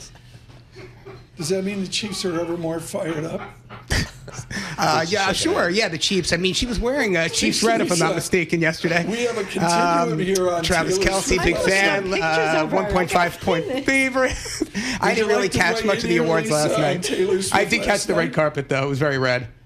It was very. I'm trying to look up pictures here and see what that is. I said the same thing Damien said. She looked healthy. Oh, okay. Keep it up, Sasso. Yep. So Damien and I are on the same page. Oh, my wife's not listening yet. Okay. Fortunately, I didn't see the Grammys, so the marriage survives with our news in New York City. Oh, he's coming to the chair. Excuse me. I was going to go on him. Thank you, Ari. We're so befuddled here. I was talking about the marriage surviving. It's one of the great things Michael Barr and I have in common. We're going to get Michael Barr in here with some important news coming up, folks. And Damien, go away. Thank you. Futures negative 98 right now, and that's statistic in red on the Bloomberg Professional Service. The VIX 19.63 as well. Let's see if we can maintain calm. Serious news out there this morning from New York City. Our Michael Barr. Thank you very much, Tom, Paul, Lisa. President Donald Trump says Americans could feel some pain from the emerging trade war triggered by his tariffs against Canada, Mexico, and China. Canada's been very abusive of the United States for many years. Both Canada and Mexico have pledged to retaliate if Trump follows through on his threats. Staffers of the U.S. Agency for International Development were instructed to stay out of the agency's Washington headquarters today. That's according to a notice distributed to them after billionaire Elon Musk announced President Trump had agreed with him to shut the agency. Here's more with John says Tucker. He's ending the U.S. Agency for International Development as a standalone agency and fold what's left of it into the State Department, and he seems to have Donald Trump's blessing for the move. I think he's doing a great job. He's a smart guy, very smart, and he's very much into cutting the budget of our federal government. Musk posted on X, USAID is a criminal organization, time for it to die. The staffers of the U.S. Agency for International Development were instructed to stay out of the agency's Washington headquarters today. Musk's Doge teams also spent the weekend gaining access to Treasury payment systems. That is a powerful tool that could be used to track and potentially limit government spending. John Tucker, Bloomberg Radio. Officials in the nation's capital say the remains of 55 of 67 victims of a mid-air collision have been recovered and identified. Colonel Francis Pera of the Army Corps of Engineers. Reuniting those lost in the tragic incident is really what keeps us all going. We've got teams that have been working this effort since the beginning, and we're committed to making this happen. They plan to begin lifting the wreckage from the Potomac River this morning. Beyoncé has won Album of the Year at the 67th Grammy Awards, delivering her the show's top honor. Kendrick Lamar won Song and Record of the Year for Not Like Us. Chappell Roan was named Best New Artist. Global news 24 hours a day and whenever you want it with Bloomberg News Now. I'm Michael Barr, and this is Bloomberg. Tom, Paul, Lisa.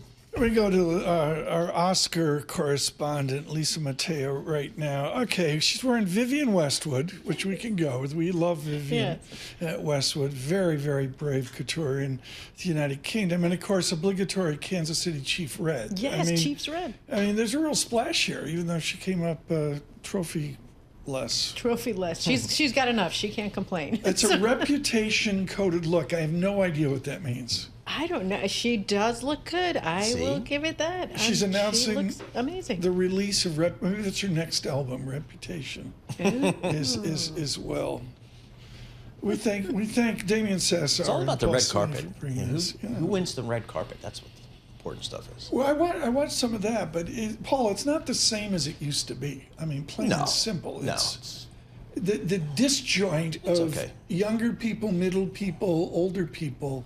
Yeah. In Grammys, Oscars, and but I love the fact that we had some young folks at our house over the weekend, and they're listening to music all the time, which is great. I mean, so it's just different stuff, different folks, but the young folks they're all in good shape. Lisa Mateo, thank you for that. Our Oscar correspondent, Lisa Mateo, will have much more from her as we stagger into award season. Futures at negative 1.7%. The VIX 19.64. From New York City, Bloomberg surveillance.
Markets, headlines, and breaking news 24 hours a day at Bloomberg.com, Bloomberg Television, and the Bloomberg Business app. This is a Bloomberg Business Flash.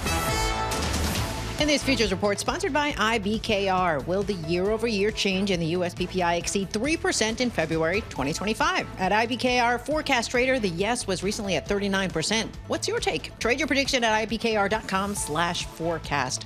All right, we've got futures lower, the dollar, oil on the rise. This is after President Trump levied tariffs on Canada, Mexico, China. Those set to take effect tomorrow. Let's start with NASDAQ futures up, down more than 1.5%, 372 points. Dow futures down 1.5%, 667 points, and S&P futures down 99. We have the 2-year yield at 4.24%. That's up 4 basis points. The yield on the 10-year, 4.50%, and that's down 3 basis points. Taking that global look, Stock 600 down more than 1%. The DAX in Germany down more than 1.5%. Same for the CAC in Paris. The FTSE in London down nearly 1.5%. We have the Bloomberg Dollar Spot Index up about 0.6%. We have the Mexican peso down more than 1%. Canadian dollar down 0.7% at 146.54 against the dollar. And we'll go to the euro, down nearly 1% at 102.63 against the dollar. So we talked about autos, some of the other tariff-exposed stocks like chip stocks. NVIDIA down 4%. We have Broadcom down 2%. The agriculture market also on edge. So you have shares of farming equipment maker Deere down 3%. Constellation Brands, the importer of Modelo, Corona beers down 7%. And finally, Vancouver-based Lululemon down 3%. For on-demand news 24 hours a day, subscribe to Bloomberg News Now. Wherever you get your podcasts, I'm Lisa Mateo. That is a Bloomberg Business Flash. Paul and Tom. Yeah, Lisa, we got to fold this into the tariff debate. I mean, if it's an import from Italy, from Milan, and it's Cesar Casadei, I hope I'm pronouncing that right, Casadei, Casadei shoes and sandals. Lisa, I know you know this, pop at $1,000 for a little sandal like Taylor was wearing last night. But Taylor can afford it. But Taylor's wearing an import from Italy. Are we going to put a tariff on Taylor Swift's sandals that went with her Vivienne Westwood dress? I don't think she would be that happy about it. I'm drinking Barbaresco these days, so if they put that slap a tariff on my favorite Italian grape, this is gonna be a problem here. And they're gonna slap it on your Vespa. Yeah, the Vespa, of course. And I mean, you see it again, folks. In euro, we barely got to 102.63 and an assumption to parity as well. I mean, I don't know. That's where we are. Thank you for that, Lisa Mateo, our Oscar correspondent here. Taylor, she didn't win anything last night. No, but she's a winner in life. There we are. Okay, and they're just talking her new album as well.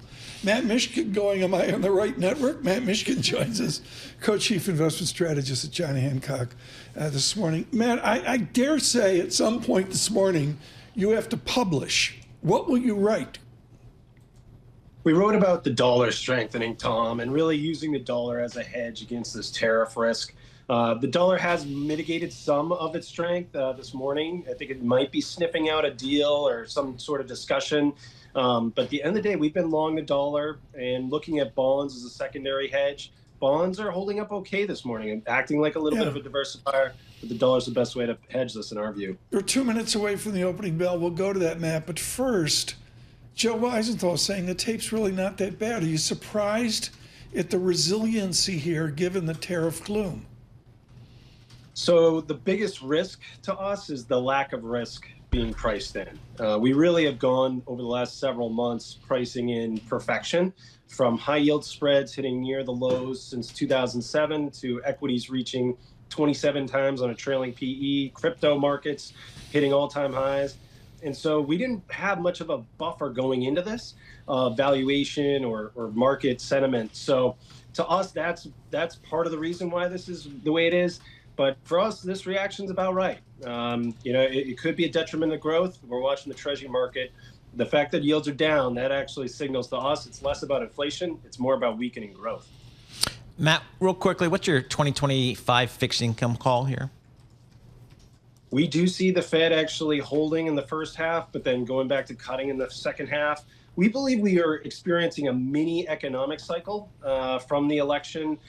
Post-election we got to see this. How much is the pull through before the tariffs were implemented of inventory and business activity? But if that fades from here and the sentiment actually turns more negative, we actually think the Fed's going to be cutting more than the market expects in the back half. And bonds actually could provide mid-single digits to even potentially high single-digit returns on the high-quality side.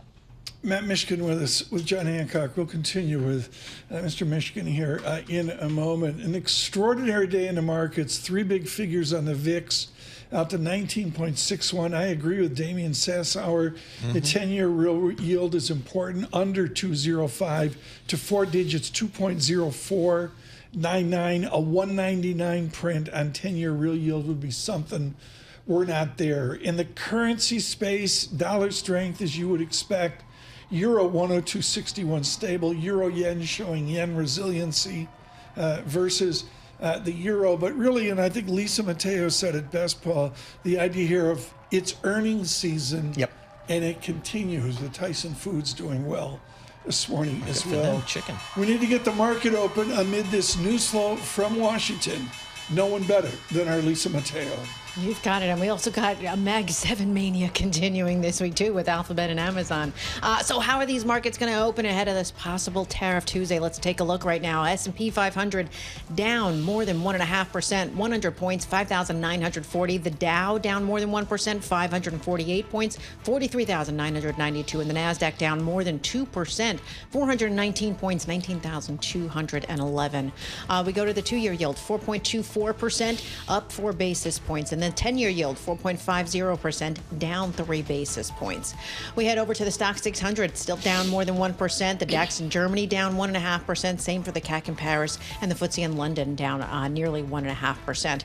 We have to look at the Bloomberg Dollar Spot Index, up 0.6%. You have the Mexican peso down more than 1%. Canadian dollar down 0.8%, 146.71 against the dollar. And moving down to the euro, down 1% at 102.60 against the dollar. Also, Bitcoin lower, down just over 94,000 at the open. Want to check in with those auto stocks because they've really been taking a beating this morning. GM down 5%, Ford down 3%, and Tesla off about 4%. That is your Bloomberg opening bell report. Paul and Tom. Thanks so much, Elise. We continue with Matt Miskin right now with John Hancock as well. Man, how do you play the news flow? Do you just sit aside and wait 1, 2, 3 days, or can you be bolder on a Monday morning?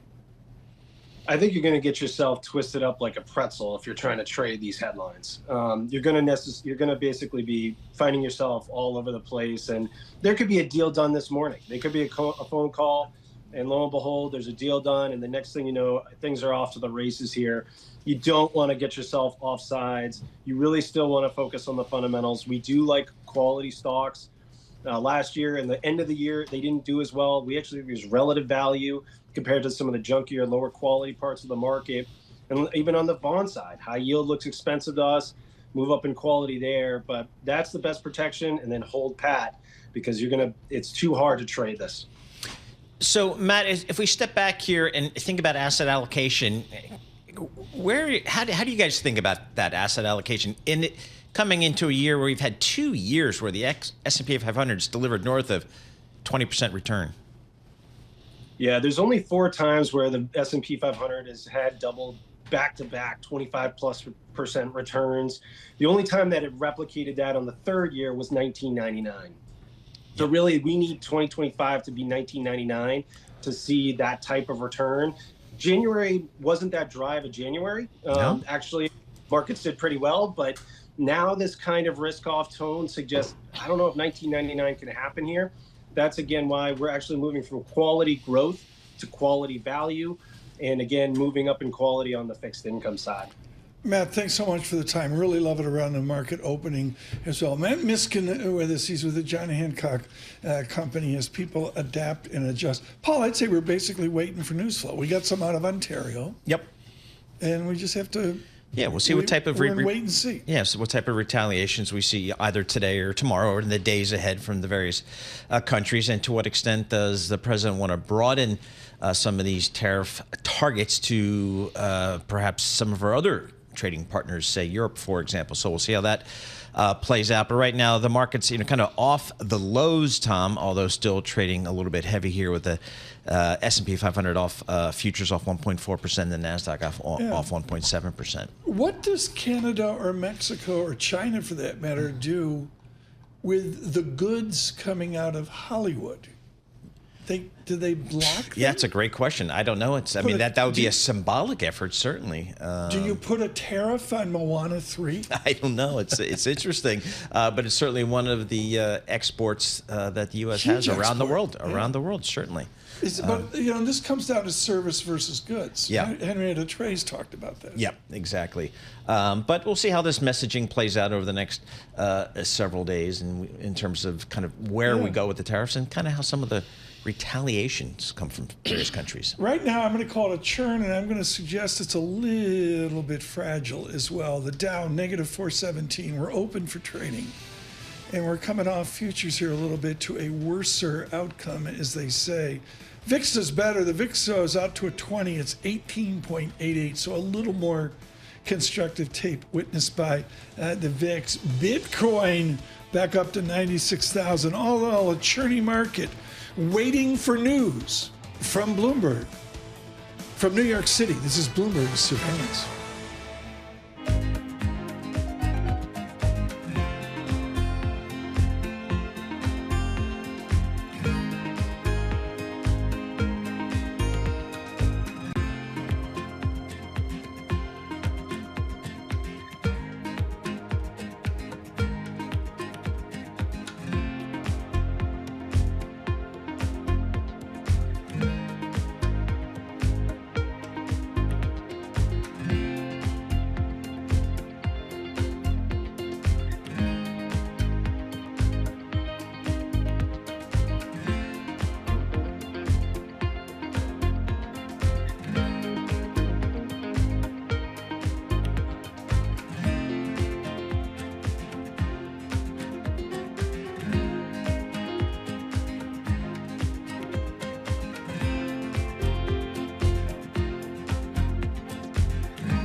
Markets, headlines, and breaking news 24 hours a day at Bloomberg.com, Bloomberg Television, and the Bloomberg Business app. This is a Bloomberg Business Flash. In the Bloomberg Interactive Broker Studio, I'm Lisa Mateo. We've got stocks really getting beat up over tariff concerns and how they're going to affect the global economic growth, also affect also fuel inflation on top of that. So we'll start with the NASDAQ, down 1.5%, 308 points. We have the Dow, that's off about 1%, 466 points. The S&P 500 down 1%, about 80 points. The 2-year yield at 4.24%. That's up 4 basis points. We have the yield on the 10-year 4.50%, and that's down 4 basis points. To commodities, we have Brent crude up about 0.8%, $76 a barrel. WTI crude $73 a barrel. We have COMEX gold $2,856 an ounce. To currencies, the Bloomberg dollar spot index up about 0.6%. We have the Mexican peso down 1.5%. The Canadian dollar lower at 146.63 against the dollar. We go to the euro down 1% at 102.56 against the dollar. Now, moving aside from tariffs, we also have other news going on. Beyond, that's the owner of Bed Bath & Beyond. Well, it's set to acquire the global rights of the Bye Bye Baby brand for $5 million. Those shares are higher this morning. And then we go to Cigna. They're responding to the wave of online anger at health insurers. The company says it's going to tie its executive pay to customer satisfaction. And to earnings we go. Tyson Foods up about 0.5%. It raised its profit outlook. Stronger chicken profits offset those losses in their beef business. And we can't forget Mag 7 mania continues this week. Alphabet tomorrow, Amazon on Thursday. That is your Bloomberg Business Flash. Paul and Tom. I mean, you mentioned Bye Bye Baby. I mean, this could be a Dow equivalent. Do you know what people with brand new babies spend on strollers? Yes, over $1,000. I just went to a shower this weekend. Oh, you did? Did you? Did, yes. Tell us about that. The registry was enormous, but yeah, strollers over $1,000. That's not even to insert the to get the offspring down the street. In it. Yes. What is it to protect the child from the elements? Yeah, I think it's just all name all clout electronics. on the street. It was one of the big. I mean, it literally caused. It's painful.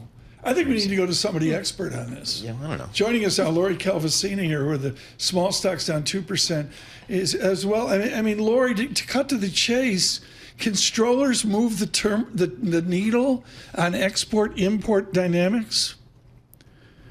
I don't know about strollers, Tom. I don't think I ever paid $1,000 for either one of mine. Smart. I'm not gonna lie. There's one here. I kid you not, folks. The Junama Pilot Collection Baby Pram is $2,300. Nice. That's what we're talking about. In style. And there's a small cap out there making that puppy right now. Is this an opportunity, Lori Calvasina? I mean, you're with the Royal Bank of Canada. Is this an opportunity to acquire stocks? Look, it's always a good day to buy stocks, right? Look, I think the reality is that we're seeing a little bit of a sell-off today. It could have been worse. I do think that we've had some valuation problems in the market. I do think we've had some froth in the market. If you look at the CFTC data on U.S. equity future positioning, I do still think it's going to be a good year in the equity market if we kind of get through this issue. And I've told people, common talking point today has been, look, if you think about my S&P 500 forecast, 6,600 at the end of the year, not because of tariffs specifically, but I have baked into that number the idea of a 5 to 10% drawdown. We do have a bear case ready to go of 57.75 should certain conditions be met. Those conditions have not been met, but there are things we have to keep an eye on. 10-year yields, how do they react to the environment we're in right now? What about these vibes? We've been hearing about these vibes that were supposed to be so fantastic and explode post-election, and yet we've had 2 disappointing prints on the consumer sentiment and confidence surveys. And now we've got businesses talking a lot about uncertainty from the tariffs denting some of the post-election optimism. So there are things we've got to watch. We've got to be vigilant. I think we're still on a good path. Are the odds that we could get knocked off that path up? Yeah, they're up a little bit. Lori, how important are earnings to the 2025 performance in this market? Because it just doesn't feel like I'm going to get that much from the Federal Reserve in terms of rate cuts. So it feels like I need to rely upon earnings maybe a little bit more. I think that's fair, Paul. And, we sort of have said this for 2 reasons. Number one, if we do our modeling on the valuation side and plug in current assumptions, whether it's my guys at RBC or the consensus numbers on things like inflation, the Fed, 10-year yields, I can't come up with that rosy of a number for the market at the end of the year.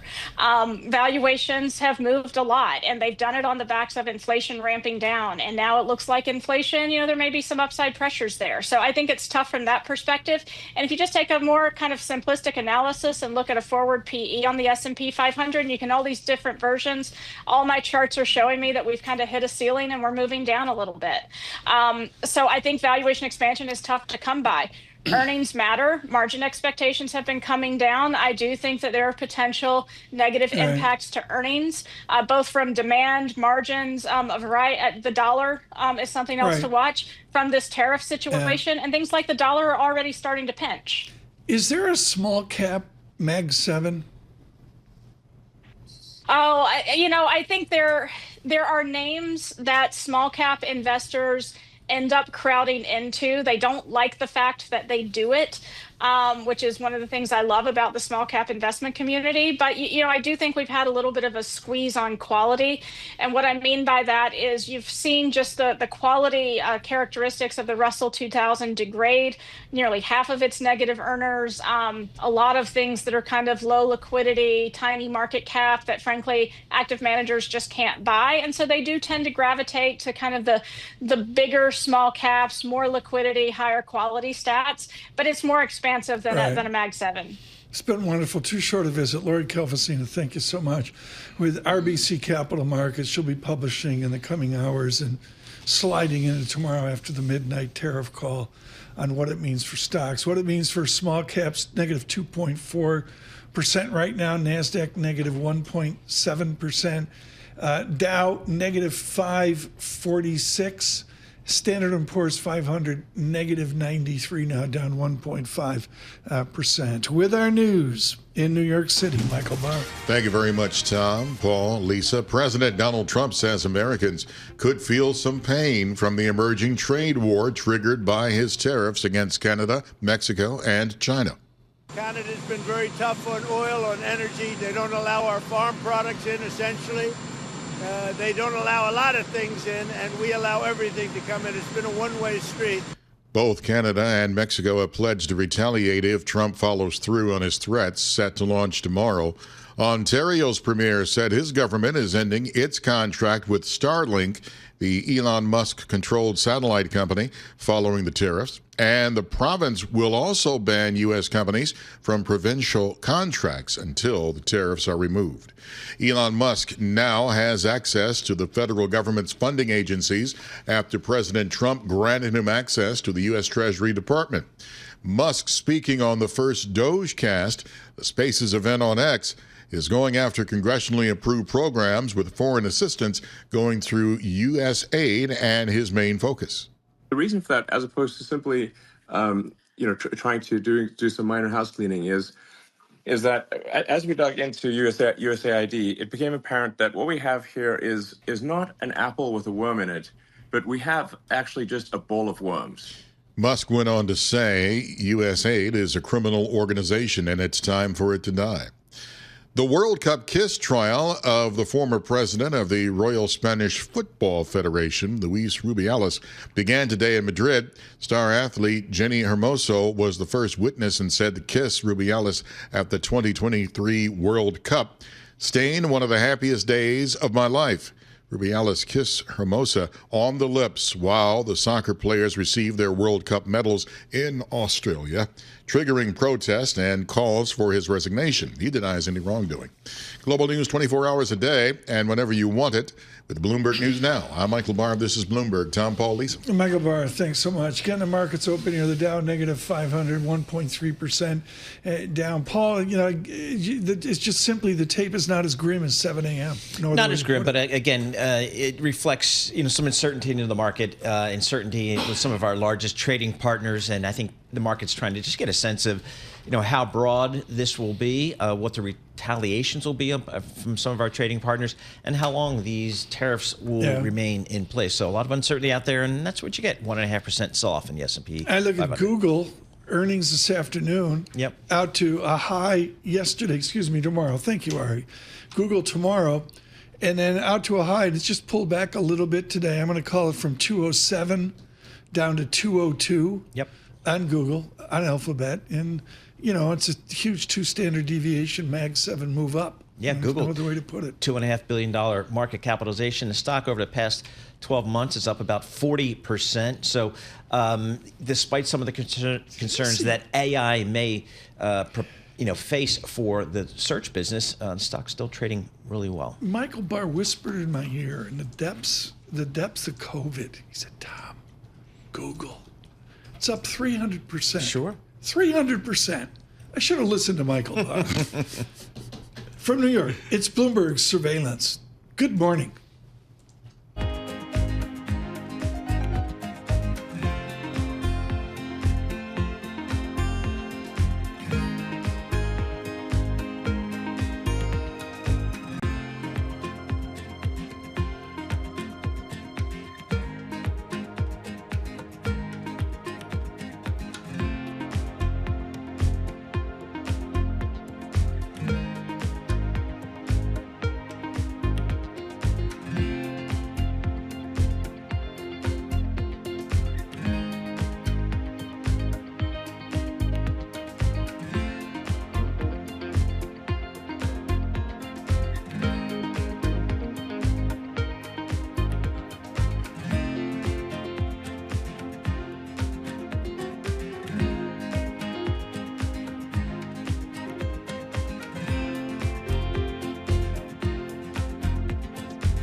This is Bloomberg Surveillance with Tom Keene and Paul Sweeney on Bloomberg Radio.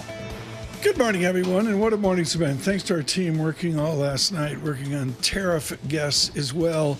We had scheduled Eric Balchunas. We're keeping this conversation for two reasons. One, we'll get to the Philadelphia Eagles in a moment. Taylor was wearing red last night. Balchunas is wearing green. I think there today. might be a proposal. It's like, keeping it's an eye on that. Same kind of thing here. We'll get to the Eagles in a moment, but joining us from Philadelphia in our studios, Eric Balchunas. I'll just cut to the chase. Is there a way to play the tariff madness with ETFs? Is it the double leveraged tariff fund?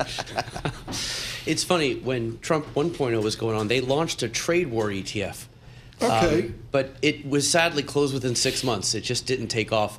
They try to sometimes put ETFs out for the news cycle, but there is a reshoring ETF, and iShares has one called MADE, which is a manufacturing ETF. So if you think the tariff thing is related to possibly more manufacturing, then that MADE is one of those that's designed for this.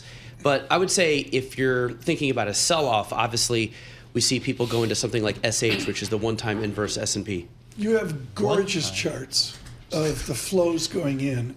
Are flows going into these unique marketing ETFs, or are they just still going into some big SPX number? No, there's like about 10% that I would call, again, hot sauce, marketing, whatever you want to call it. It's a viable lane. And again, the reason it's a viable lane is that over the past 15 years, a lot of investors got married to a cheap index fund, and they set it and forget it. They're not going to leave it. They just got to wait 30 years for the magic of compounding. In the meantime, though, they're a little bored. And that's where I think some of this stuff has an audience, whether it's leverage or thematic. People are looking to speculate a little with a small portion of the portfolio. So the flows do go in. In my take, it's evolution of active. A lot of active has gone from, hey, let me try to beat the S&P by 2 bips. That money's gone to passive. Now it's like, hey, let me serve you something that's wildly different that could go up like 4x.